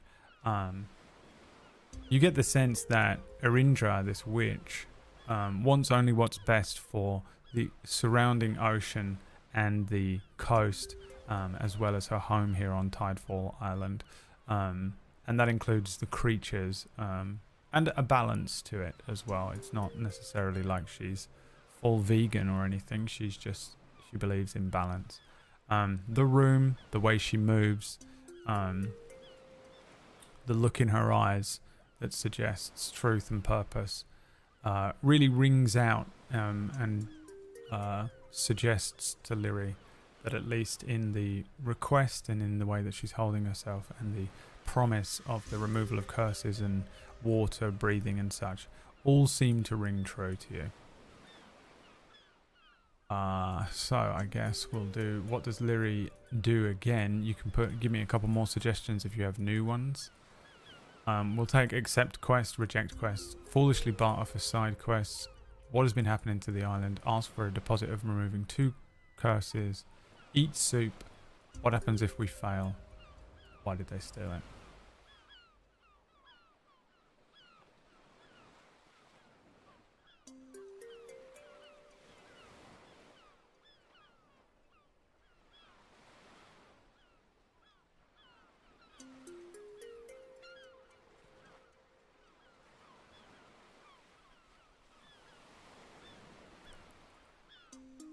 Why won't she, the witch, do it?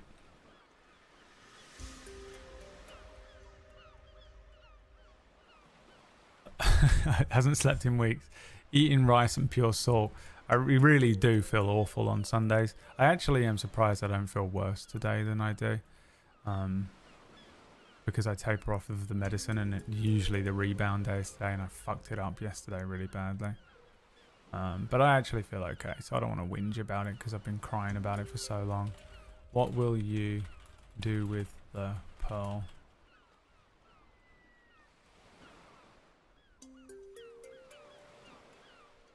Alright, we'll give you these 10.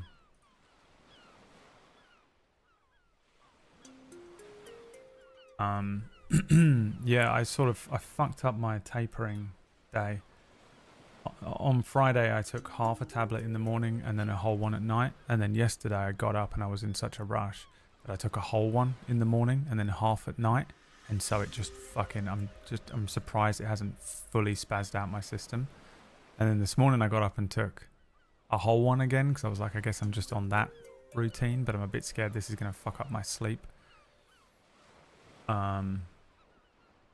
So it's also a different type of one because I ran out of pills. I thought I had a whole other box and I don't. I fully ran out of them. and the place was closed. I went there yesterday to get some more, and it was like closed. So I have to get up tomorrow morning like really early and go there and get a box of pills because I currently have one left, which is terrifying. I need to take half of that tonight, and then I'm out fully. But they're a different brand than the one that I've been taking because I got these two off of my sister. She takes the same shit, but she takes like one whenever she needs one. And so I don't know if that's going to do anything. I don't think it will, but it's still kind of scary, you know? I'm actually surprised I don't feel fucking insane today. Like fully horrendously awful. I mean, maybe it will kick in tonight.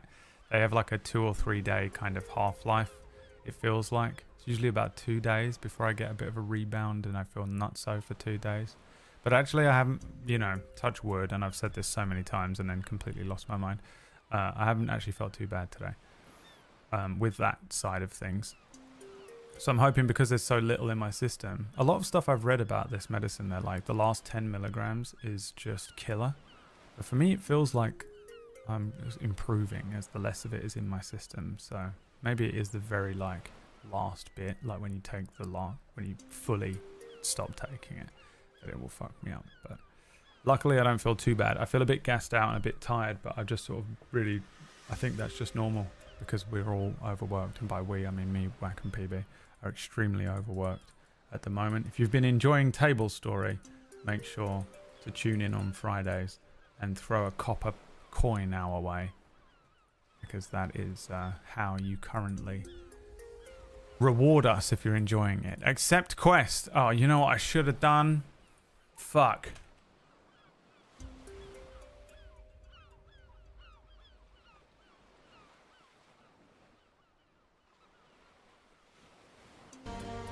This isn't it. This is not the jingle. Give me the jingle. Endwalker.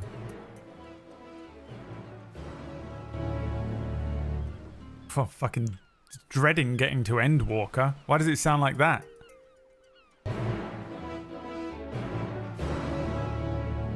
What the fuck happens by Endwalker? Accepted. Leary says,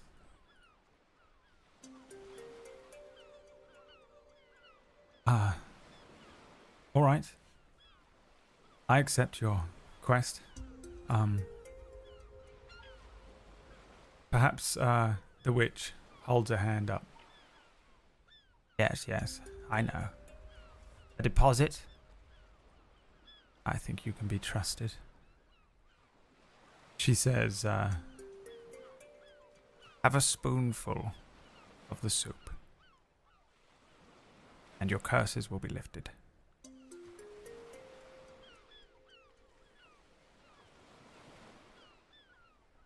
Eat soup. Yes. Eat soup. Don't eat soup.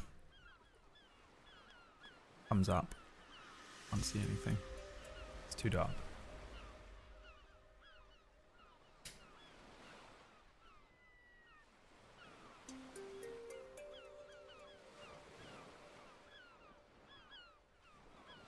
Will you eat the soup?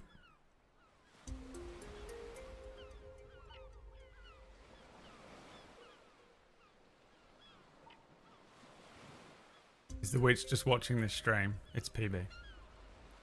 PB is the witch.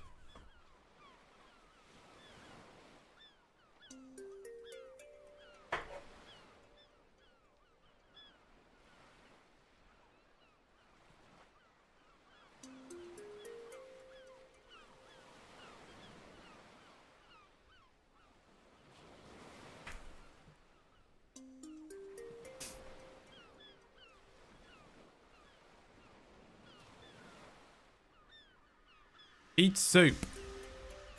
A spoonful of the soup.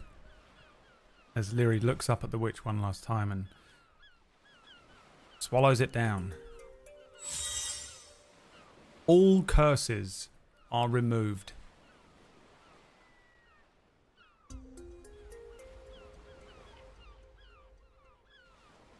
No fire can ever be put out in the presence of the cursed. Even fully submerged in a torch, submerging a torch in water won't work. Removed.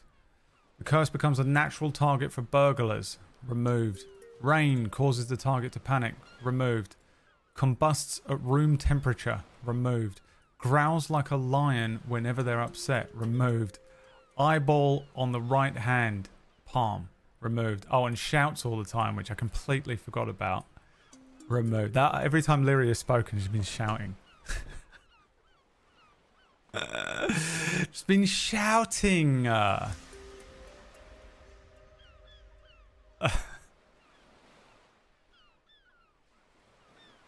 Did it lift the curse on the orb? No.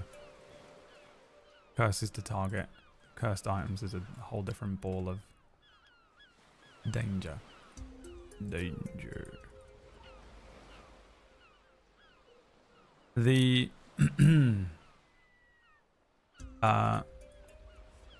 Erindra turns to the wall, which is covered in bits of seaweed and hooks and things. Kind of moving some bits aside, you recognize that there is other stuff underneath the seaweed hung across these walls. And in fact, at this point, after accepting this quest, the room seems to sort of take on a new vibrance. Recognizing now, almost as your eyes adjust to the room, that there are lots of trinkets in this room, lots of shiny gold amulets. There is a set of rings on one side of the room. There are pearls. There are like chests that seem like they could be filled with all sorts of different things of loot. And as she moves some of the seaweed and netting away, Erindra grabs a small looking seashell amulet and turns and brings it over, sort of carefully laying it onto the table in front of Lyri. She pushes it towards Lyri and says, "Alone. I'll need that one back. That will allow you to breathe underwater."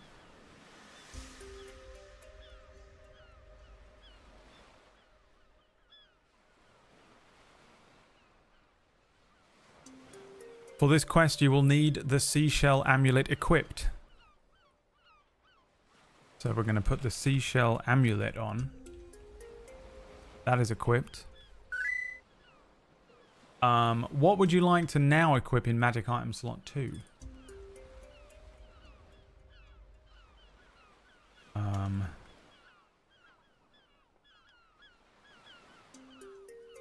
Magic item slot 2. Now that you kind of don't need to worry as much about the frost hard orb, what do you want equipped? So the amulet of warmth. The amulet of warmth keeps the wearer warm in cold climates and prevents exhaustion due to cold weather. Amulet of the undaunted, that prevents or gives you advantage on saving throws against being frightened. The Frost Heart Orb gives you immunity to fire damage, but you become vulnerable to cold damage, and in cold environments you must make Constitution saving throws every hour or gain 1 level of exhaustion. The Ring of Granite Grasp gives you stops you from being pushed prone. The Beads of Force are grenades, and the Cloak of the Hunter is a camouflaged cloak that gives you expertise on perception and stealth checks. Those are the magic items you currently have.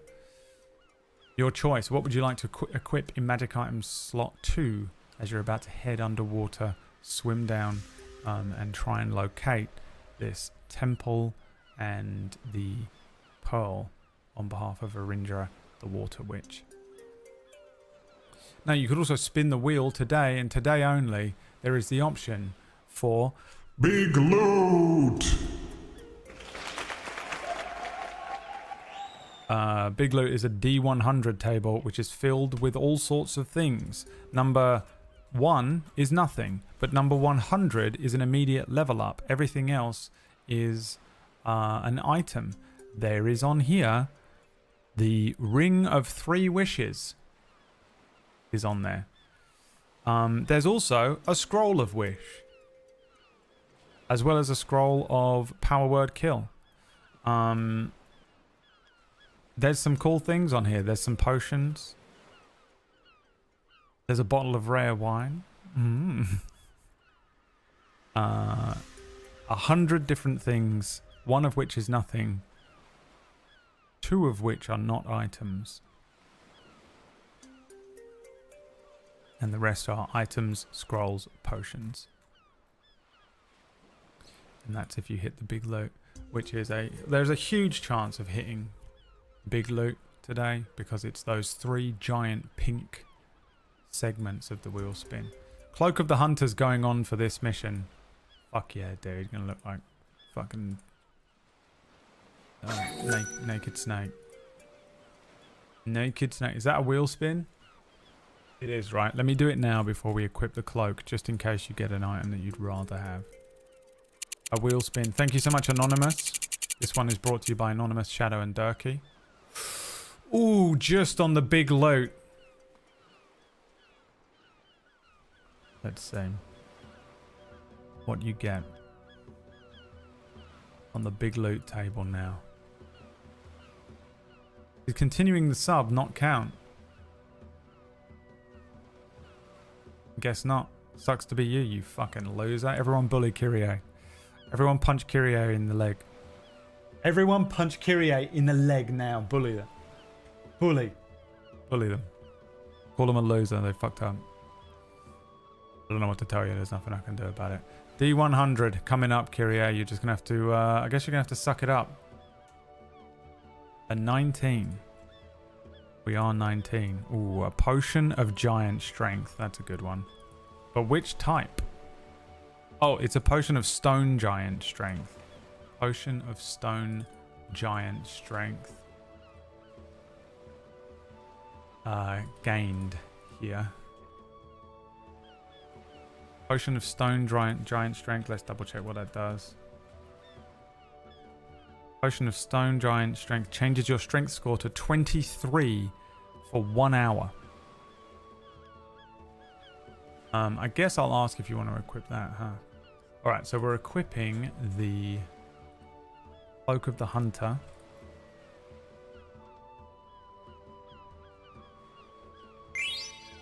And you gain a potion of stone giant strength on behalf of the Spellwind. I guess since we're gearing up for the quest here, and there might not be another chance to equip things until you do a rest.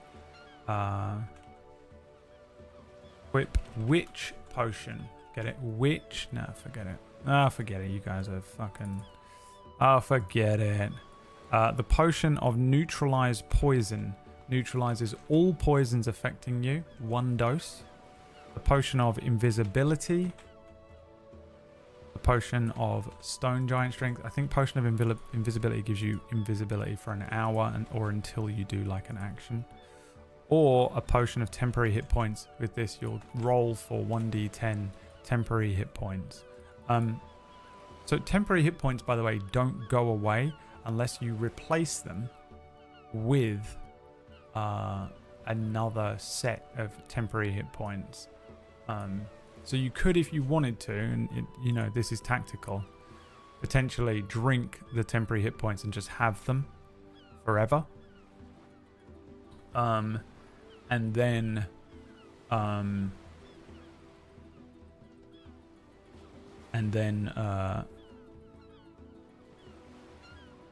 equip another potion, basically. Or you could save the Potion of Temporary Hit Points. Obviously, you might want it for a different thing. Sneaking strat. Are you planning to sneak underwater? This is a sneaking mission. Let me gear up some Metal Gear Solid music then, shall I? If we're going to be sneaking.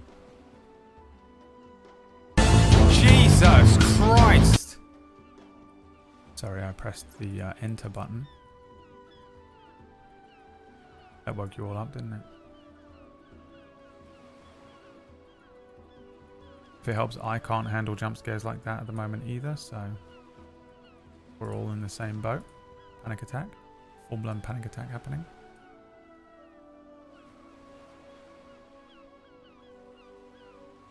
Not very sneaky. Until we lose the 10 points, like from damage. Yeah, obviously, yeah. Temporary hit points get removed from any damage you take first, and then it starts cutting into all the other stuff. Shadow's gifted a sub to Aeon Fracti in a desperate attempt to make up for Kyrie's lost sub. Kyrie and the lost subscription. Okay, equipping the potion of invisibility. Potion of invisibility. Equipped. Alright.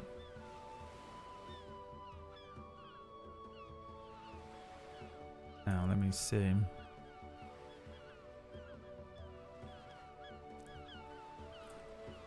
So, quest objective. I almost feel like I should put something on the screen that is your like current quest objective, you know, for people coming in. Would that be useful? I don't know. Probably not. You probably pick it up, right? I can't tell because I can normally walk into a room and understand what's going on. But I feel like, and again, this isn't an attack, a lot of you can't. So I don't know sometimes whether that's useful or just like a waste of time. I can do it. I think if I just do it in OBS, that might be quicker for me to be able to just update it. You know?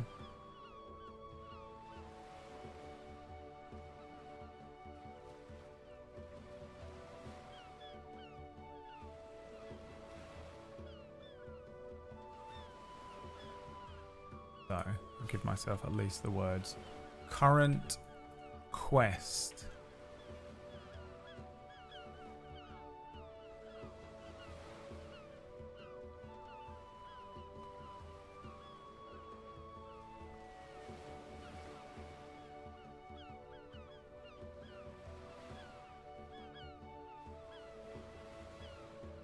Right. Let me give it a little outline.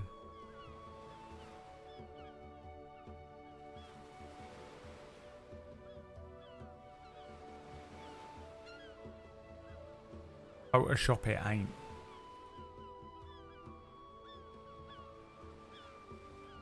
The current quest is retrieve the heart of the abyss, pearl from the sunken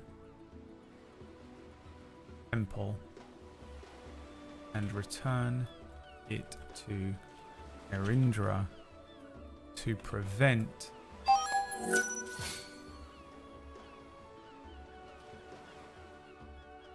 Kuflara from awakening. Oh, damn, what a quest. Bro, what a quest. Look at that.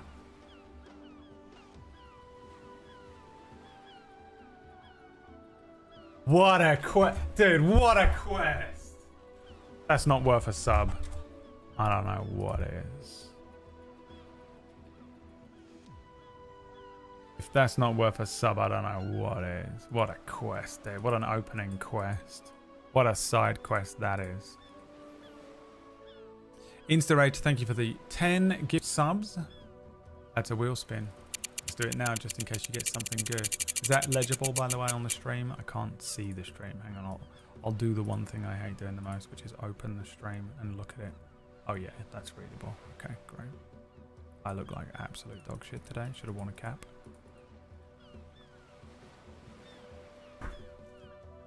Hey brother, you can do that. You know you can just put one out. Done. Done. We get a sub for the cap. Okay, what did you get? An encounter. Well, that's happening as soon as you get in the water. There's no way it's happening in here.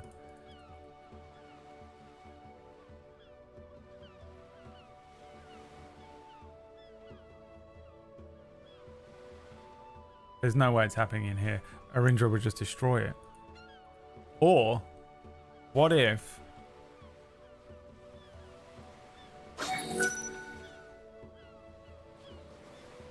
What are we at? 72? If we can get 8 subs before the end of this song, 30 seconds to get 8 subs. That's...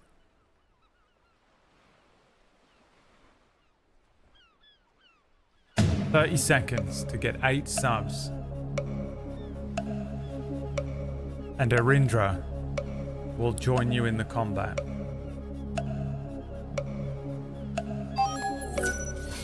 Otherwise, the encounter happens the moment you jump in the sea. 12 seconds.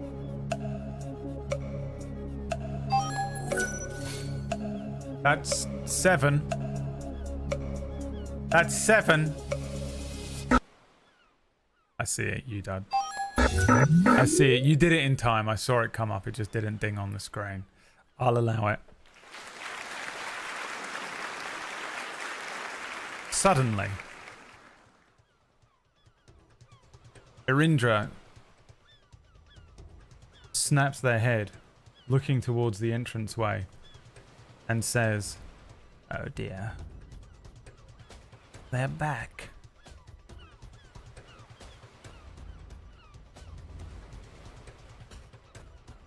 Something darkens the doorway.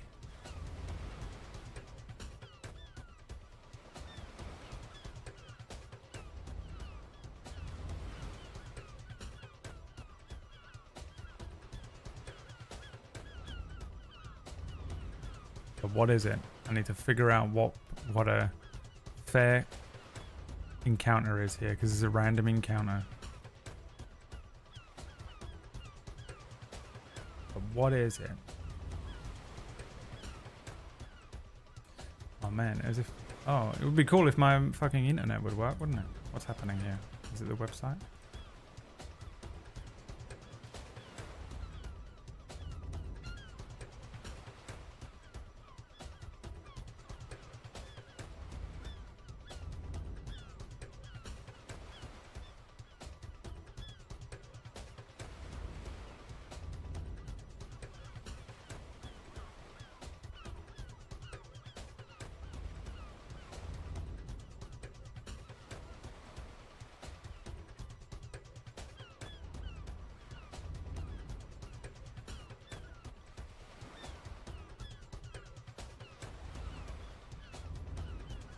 Oh, here's a word I've never said in my life.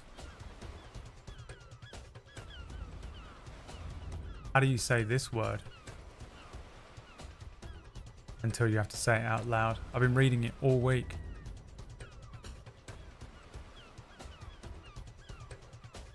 Sahwagin. Sahwagin.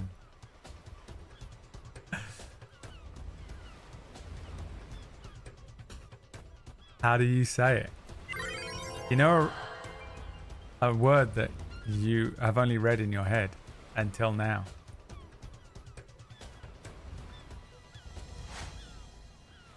Two. Sahwagin appear in the doorway. Fish men. Giant bulbous fish heads.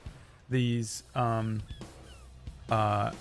of tendrils and fin-like appendages that run down their back. These large clawed arms with these thin long legs with huge webbed feet at the bottom. Teeth filled with razor sharp, or mouth filled with razor sharp teeth, and eyes sitting slightly too far apart on the side of these twisted heads. Darken the doorway. Each one holding a spear in their hands. One turns to the other and says, The other one says back, the two of them poke their heads in the doorway, waiting for them. I don't have a thing for this, so here we go with Theatre of the Mind. Is Lyri and Arindra. So.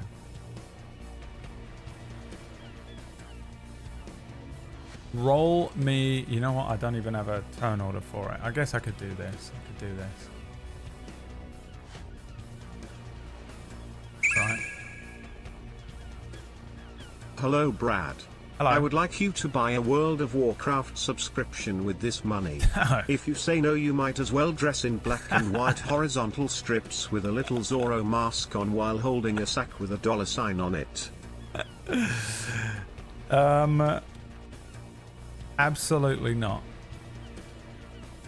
I've just beaten a Realm Reborn. I've just beaten a Realm. How do you have money? Why do you have so much money? This guy. You have to do it? No, I don't. I ain't gonna do it at all. I'm gonna do some other shit with it. I'm gonna do whatever I want with it. I'm gonna buy a burger with it. I'm gonna buy a burger with that. I'm gonna buy a mount in Heaven's Ward. I need a flying mount. This guy's got way too much money, by the way. I can't get any sleep. Up all night on TikTok. Oh man, I can't afford rent. Buying burgers on a credit card. I'll buy a burger with that. All right, did you roll? Roll D20. What's your initiative? This fucking idiot, dude. +2. +2.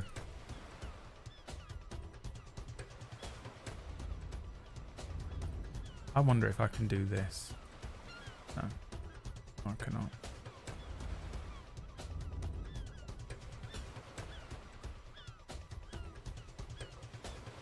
Hypocrite.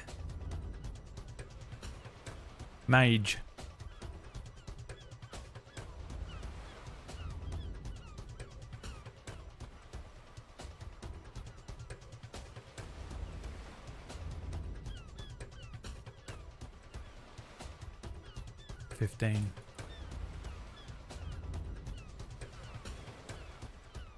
And then you guys roll an 11.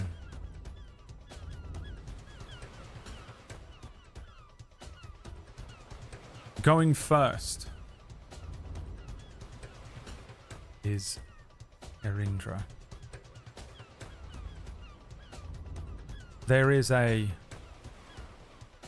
moment as these creatures rush in. Lyri pulling the rapier out and preparing to defend the room when a huge cold blast of air rushes out from Arindra's hands. The air freezes. This room suddenly drops in huge amounts of temperature, and the doorway freezes over as well as she deals 8d8 cold damage. 38 damage to these guys. They are frozen in ice.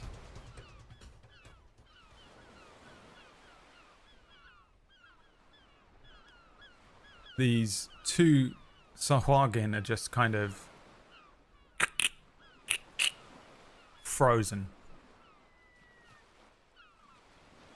That's the end of combat.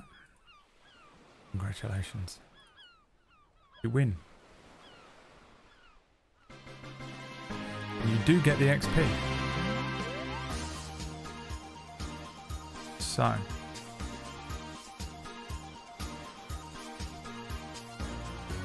It's 100 XP. Bringing you up to 823 XP in total.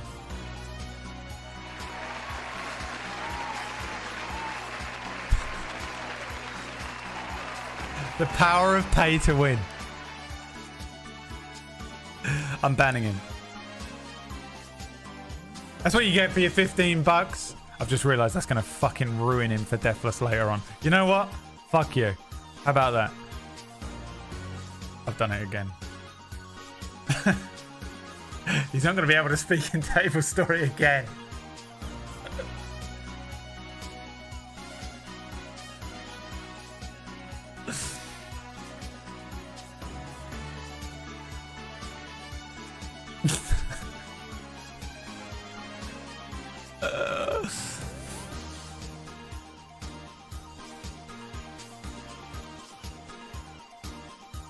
Unban Orcish?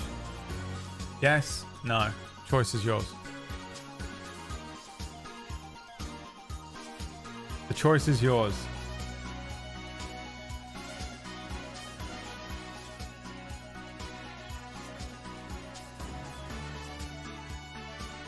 Oh, dude. Orcish trapped in ice. Frozen. Trapped in the Phantom Zone. When he throws that thing in Superman. And then they fly away, but it turns over. No! Trapped in the Phantom Zone forever.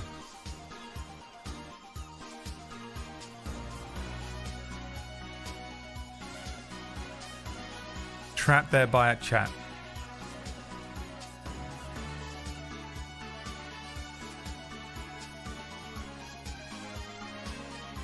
Alright, not unbanning him. Comes in here, ruins D&D. Thinks I'm gonna buy World of Warcraft.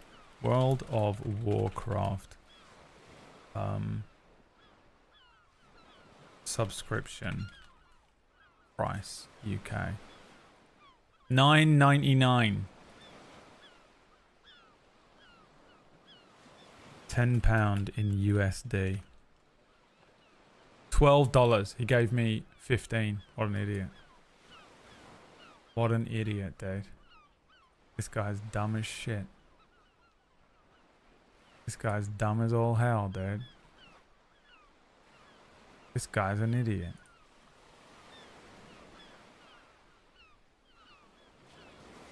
Excuse me, sir. This is an unban request.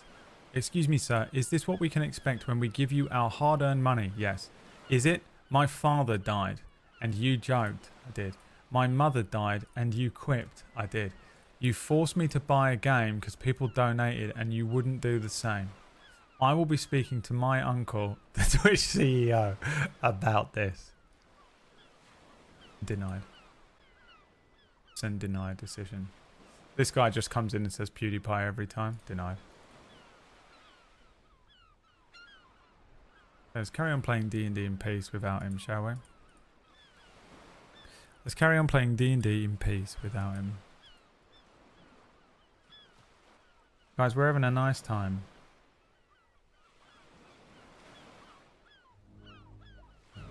Quest accepted.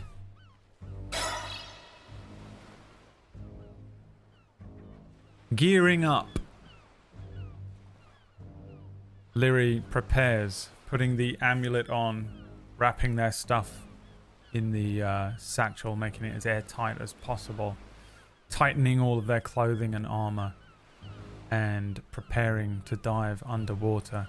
Erindra kind of nods towards the frozen Sahuagin.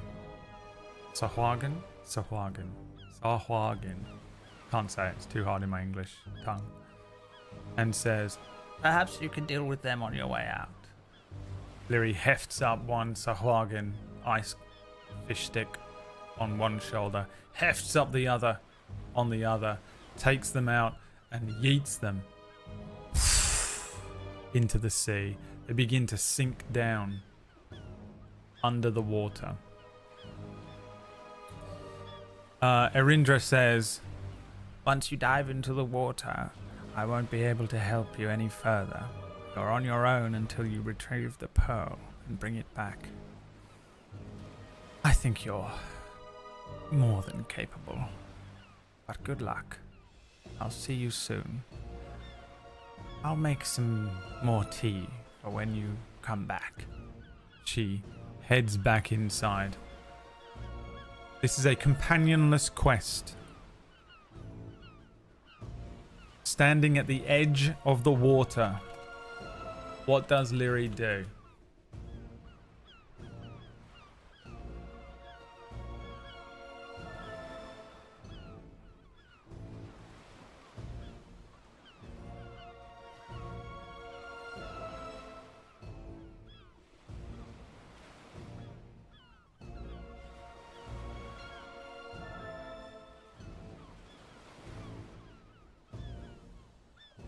We get a temporary buff. It was bundled in with the Deus Ex role. Yeah, you get the ability to breathe underwater.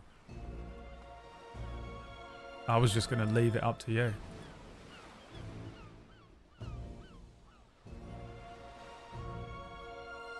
Alright, Assassin's Creed Leap of Faith into the water. We've equipped the seashell.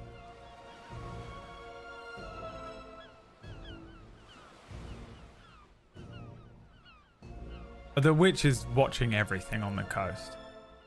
Snotflap is fine. You can see him. He's like a dog. He's running around chasing a butterfly, you know. He's chasing his own tail. He doesn't even have one.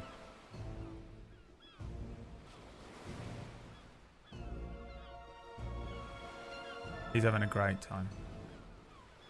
Lyri throws the yo-yo to him and says, "Be right back." I mean, the only option you've given me here is leap into the water and commence quest. So, those are your options. Would you like to commence the quest or simply Assassin's Creed Leap of Faith into the water?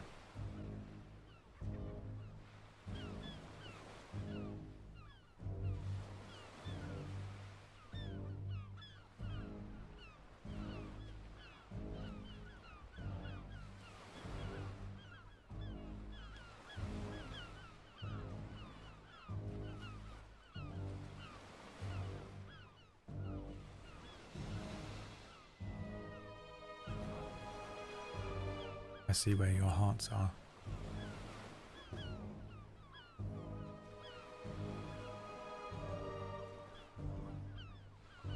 Guys, remember you can spin the wheel today for big loot. In a big brain effort to stay ahead of my tax payment, today is the day that I need to be making money on, so that when the Twitch payout for today comes in, it's January. And then in January, I actually have money to pay my tax. It's genius. It's genius shit. We still have one spin. Oh, really? What was the encounter? That was for 70?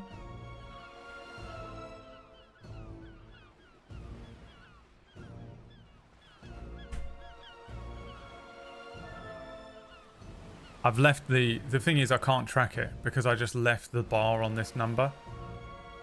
You think we can get it to hit 100? What if I'll give you 2 spins for 100.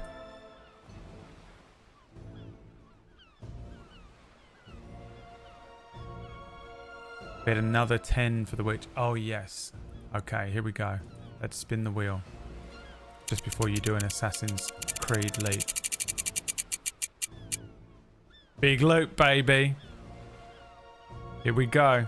Where's my loot table? The big loot table. Remember, on 1 you get nothing, but on 100 you get a full level up. 88. That's going to be good. I'm telling you now, that's going to be really good. I don't even know what that is. Guys, what the fuck is the Rod of Resurrection? The higher the number, the better the loot, kinda. It's pretty... What the hell is the Rod of Resurrection?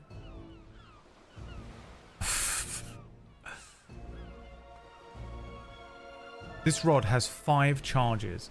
While you hold it, you can use an action to cast one of the following spells from it. Heal or Resurrection. Expends 1 charge for heal or expends 5 for resurrection. The rod regains 1 expended charge daily at dawn. If the rod is reduced to 0 charges, roll a d20. On a 1, the rod disappears in a burst of radiance. My dick. It's my dick. Everyone type my dick in chat. This is sick. Can I drag this onto the character sheet? Yes. Does it do what I want it to do? No. So it can do heal. What the hell is heal?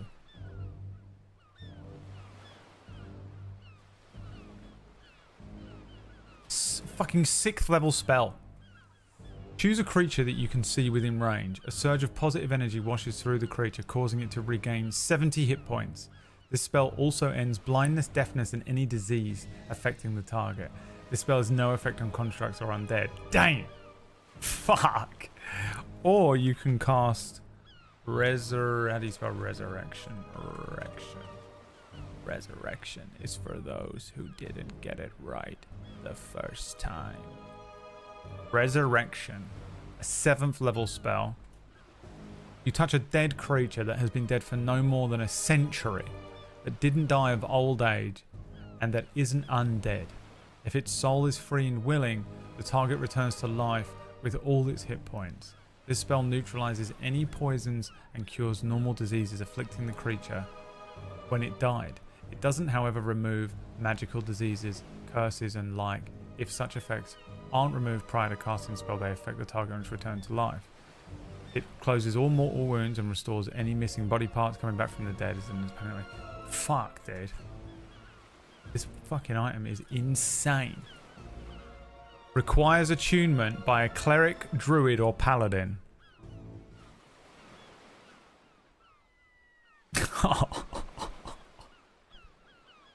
You got to get a class change. You've got to get a paladin. Wait. You have a paladin waiting for you somewhere.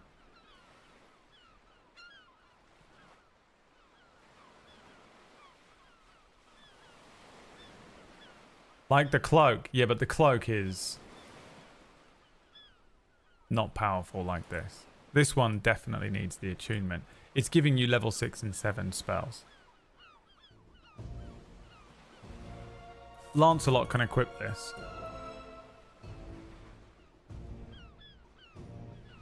Lancelot is a paladin.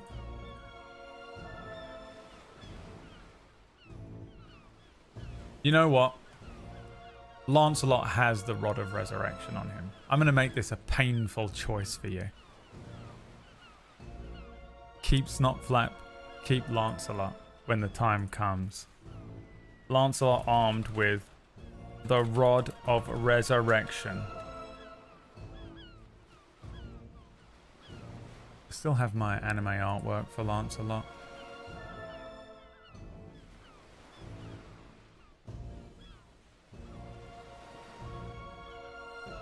I have everything set up for Lancelot, but it's just not in Roll20 and it kills me.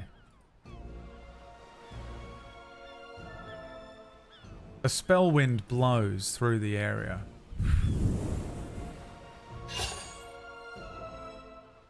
Lyri looks up at the sky, looks down into the deep ocean, the water crashing against Tidefall. Tidefall's a great name. That's the name of my next campaign. And an Assassin's Creed leap dives up. An eagle or a dolphin jumps up behind. A dolphin noise.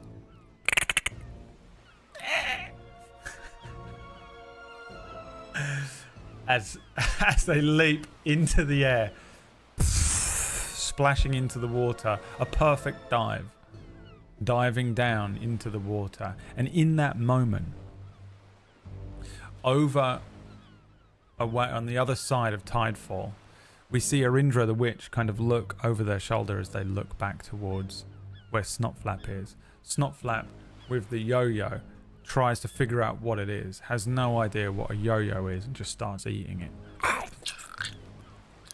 This yo-yo, by the way, is a Viper yo-yo from 2001. Starts eating the yo-yo. I don't know what you thought was going to happen by throwing this yo-yo at him.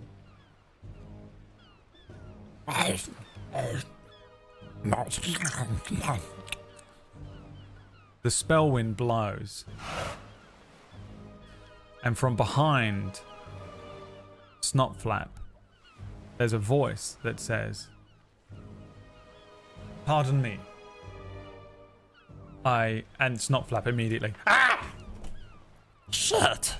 You scared the fuck out of me. Who the fuck are you?" My name is Lancelot. I wonder if perhaps you can help me.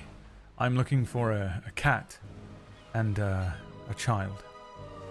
A cat and a child? Well, I'll tell you this.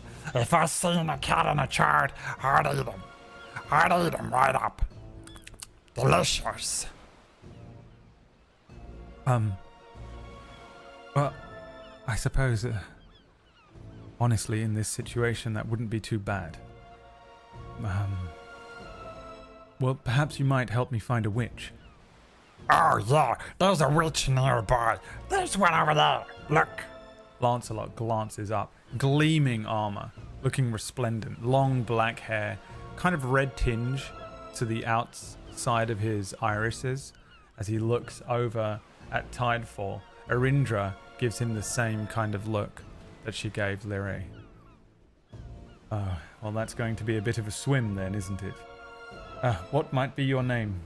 Thank you for the assistance. You can call me Snotflap, last living remaining Snotflap of all the Flap family.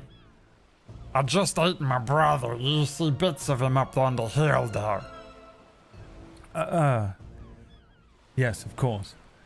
Well, I suppose you wouldn't mind, perhaps I can offer you something to look after my armor.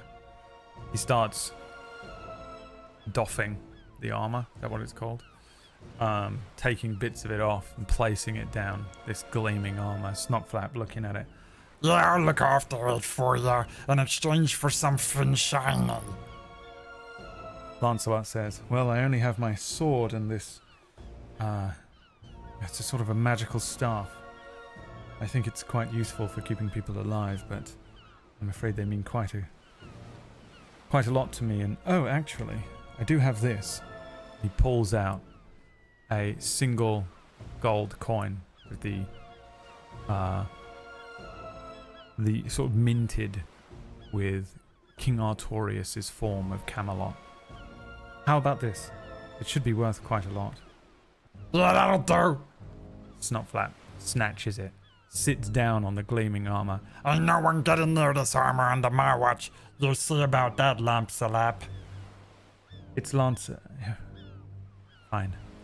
Now just wearing his undergarments, Lancelot picks up the sword, picks up the rod, dives into the water and swims over to the witch. Another companion will be available for Lyri upon completion of the current quest. The current quest is retrieve the heart of the Abyss Pearl from the sunken temple and return it to Arindra and prevent Cathlara from awakening.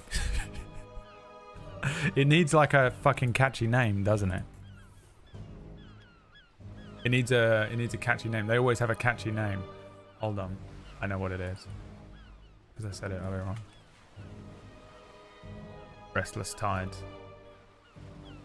Ooh. The Restless Tides Final Fantasy 16 DLC.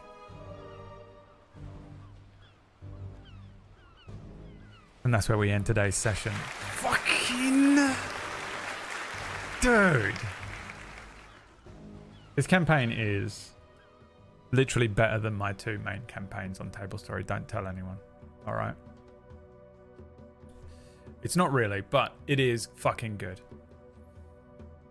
I do enjoy a crossover event. I do enjoy the random element of it.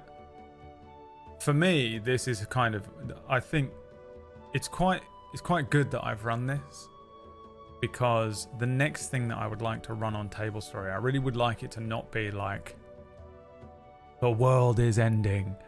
There's a deadly mist around you all, filled with mystery and dread and monsters, and you're all gonna die, you know?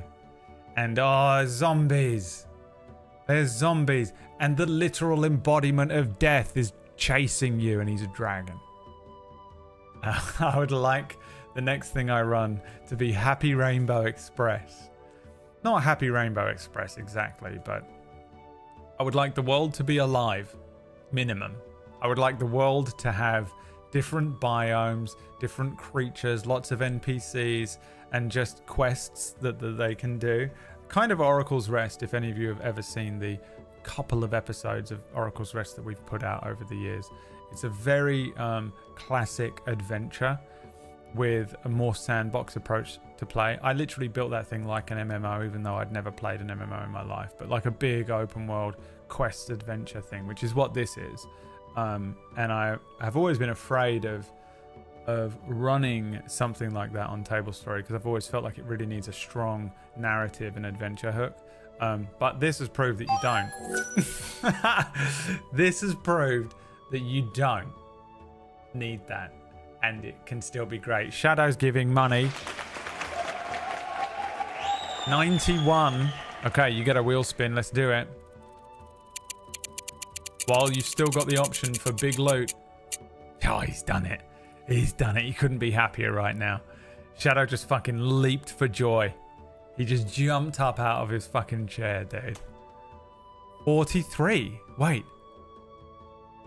Was it 48? Or 43? Yeah, it was. Oh my god, you guys.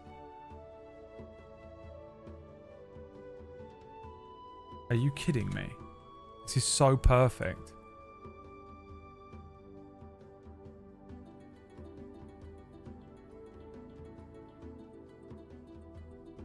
Lyri's longbow on their back. Jesus. Turns into a gun. Turns into a Glock. Is now a Beretta 9mm. Upgrades into an elven longbow.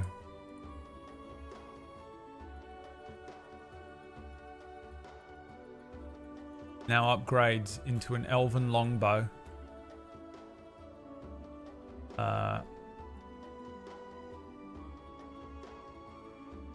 Which gives you a +1 bonus. Magic bonus 1 to attack rolls.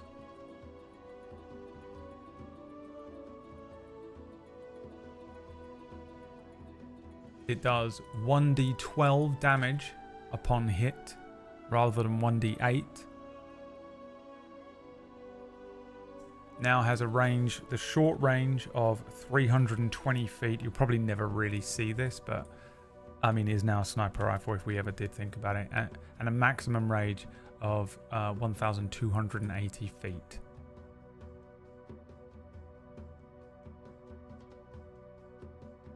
Swimming down underwater, the magic runs across the back of the longbow here, transforming it, upgrading it.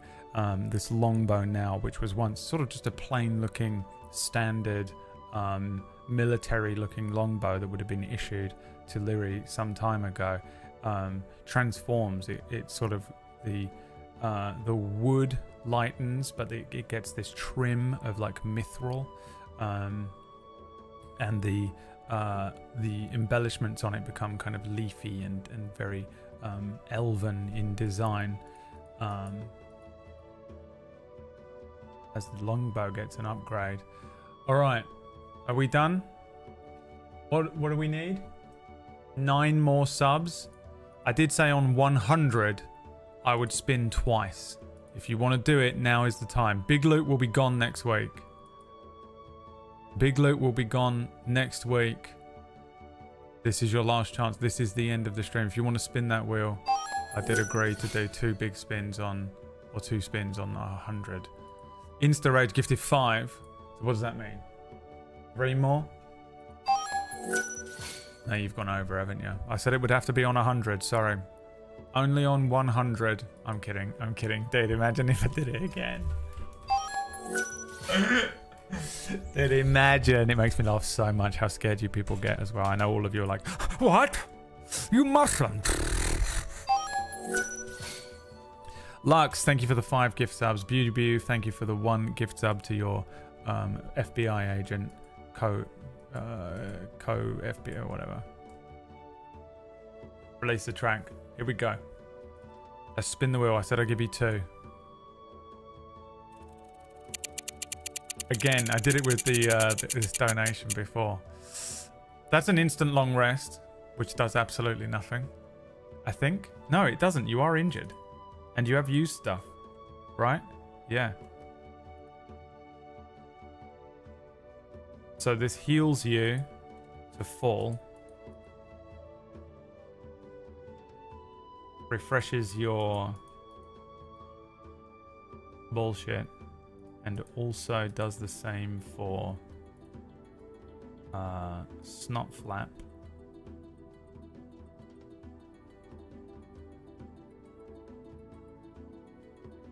That gives you a long rest. In preparation for the Restless Tides DLC quest that you've undertaken. By the way, you haven't got to the main quest. I honestly believe, at this point, this campaign ends when you get to the main quest and activate it. When you finally make it to the Silent Miners, and you're like, we've made it. I'm looking for Ironfoot. The credits roll. You know. The beginning of the game. It's a sequel. We get there and they're all dead. Okay, second wheel spin. Let's see. One last bit of big loot. A boss battle. Oh, is that almost a boss battle? That was almost an encounter. You get an instant potion.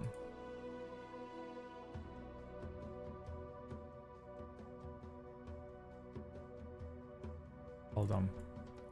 Potions are between 2 and 20. So if I roll 1d20, a 6.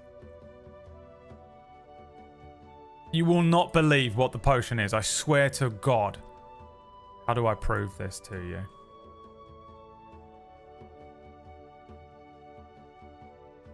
Yeah, lolly. You gain a potion of water breathing.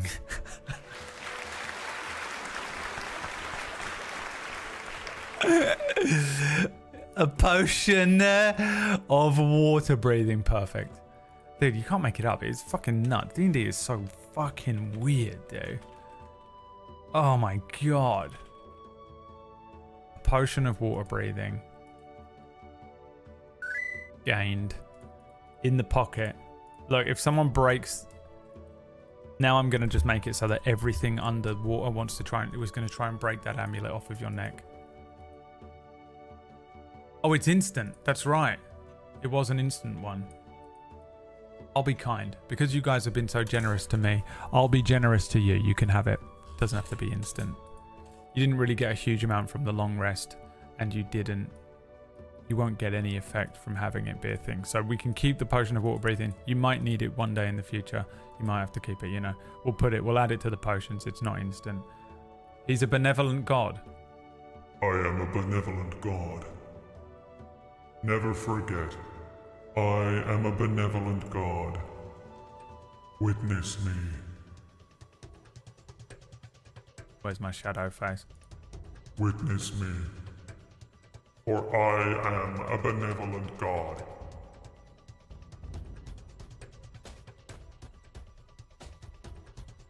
Remember, I'm a benevolent god.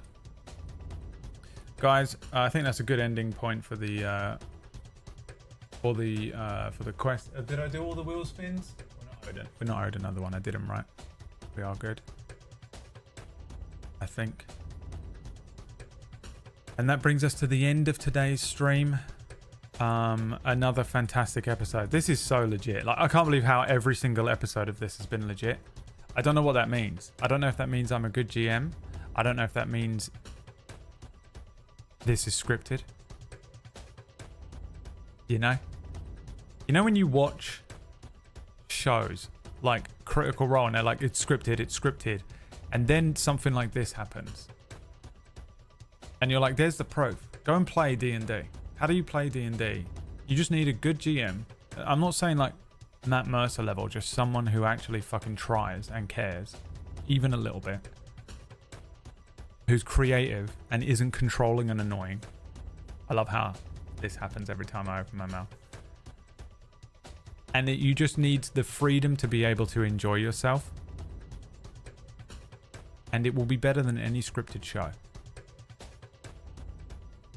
But it's hard to believe. You know what I mean?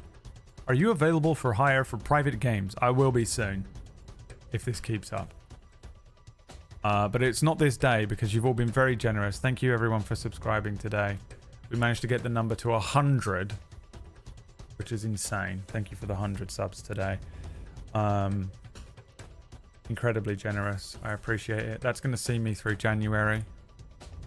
The January panic might not be as bad. We'll see. I mean, clip that and we'll splice that next to me crying in January and just having just endless panic attacks. January is just panic attacks.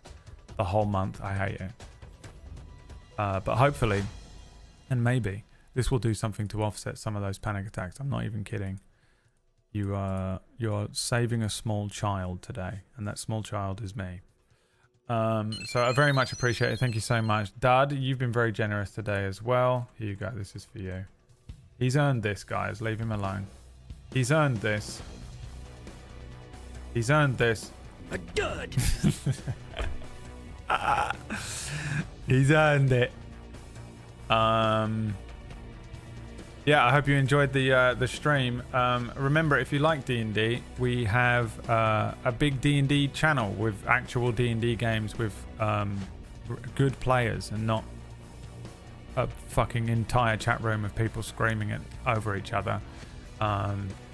And you can see myself and some better GMs, Wax Steven and PB, running games throughout the week. Now, they're not all D&D, they're different systems, but tonight there's a vampire based show. Tomorrow there's a Pathfinder show. On Tuesday you can see my D&D show Cura. On Wednesday there's Tidal Blades, which is a bunch of frogs and turtles traveling around through time kinda and surfing. Thursday is main character. I won't spoil anything for main character, but the first episode of that was last week, and I highly recommend you watch it if you like anything in this genre. Go and check that one out. It was a fucking amazing opener to a new season of a show. Non-canon is on Fridays. If you want to see where Lancelot is from, he's from that show. Which is hilarious that we have a spin-off character in this campaign from a show which is a spin-off show from all of our other shows. And so we have almost a full week of content if you're interested and you want something, long form to watch, or you want something to put on while you're working. Table Story is providing you an unbelievable amount of content over there. Deathless is on in 3 hours if you want to watch that. Again, thank you so much for watching. Now, I can't run credits today because my Stream Deck broke yesterday when I had to reset my computer. So I don't know how to actually make the credits run without going into that or logging into the other thing. So, or maybe I could, let me try one thing. Maybe I can run credits if I just do, if I do it manually through this thing. Will this allow me? If this works, we'll see. Oh, he's done it. God, I'm a genius. Doing something that the most simple streamer things I just cannot do. Ever. Alright. Yeah, thanks again everyone. I appreciate everyone coming in with the subs, the bits. We're gonna be I'm not unbanning Orcish. He's not going to be able to talk during Deathless tonight. Maybe he'll actually concentrate on the game instead of just logging into WoW on one screen and talking in the chat on the other. Maybe he'll actually concentrate on what the GM is trying to do and provide as a game for him. And he won't be half-arsing it like he always does. He is going fucking crazy right now. He's going crazy because he can't. He's just a chimpanzee trapped in a cage, screaming and flinging itself at the perspex because he can't say anything to get back at me. And this is what, yeah, all he did last night, he didn't drink his fucking coffee, and all he did was be so horrible and mean to me. And I did nothing to invoke his wrath. He was so mean to me all evening. I did nothing to deserve it. And this is what we get. This is what he gets. This is his punishment. He's so angry. He's red-faced right now. He's red-faced. He just shit himself with anger. Shut up, Bew Bew. Don't defend him, Bew Bew. He's awful. He's a terrible person, trust me. That's why he's one of my closest friends and I keep him around and invite him to do stuff and talk about him all the time. Alright. Thanks again for watching. We do this every Sunday, 2 p.m. UK time, 9 a.m. Eastern. Tune in tomorrow. I'm going to be finishing... I'm going to be polishing off Silent Hill tomorrow. We should be finishing Silent Hill tomorrow. If you want to watch that, that'll start at 2 p.m. UK time, which is 9 a.m. Eastern. Then on Tuesday, I think we're just going to watch some stuff. I kind of just want a day off where we would just watch some stuff. We've got like 40 TikToks to watch. Maybe an episode of Taskmaster or something like that. And then on Wednesday, don't forget to tune in. I'm going to be playing World of Warcraft Mists of Pandaria with Orcish on Wednesday for one day only. I will not play it for any longer. So I'll see you there for that one. Again, table story tonight. Have a wonderful rest of your day and weekend. And I'll see you tomorrow for Silent Hill. Or one of the other things that I said. Thanks again, everyone, for subbing. Really appreciate it. Have a wonderful weekend. Bye. See ya.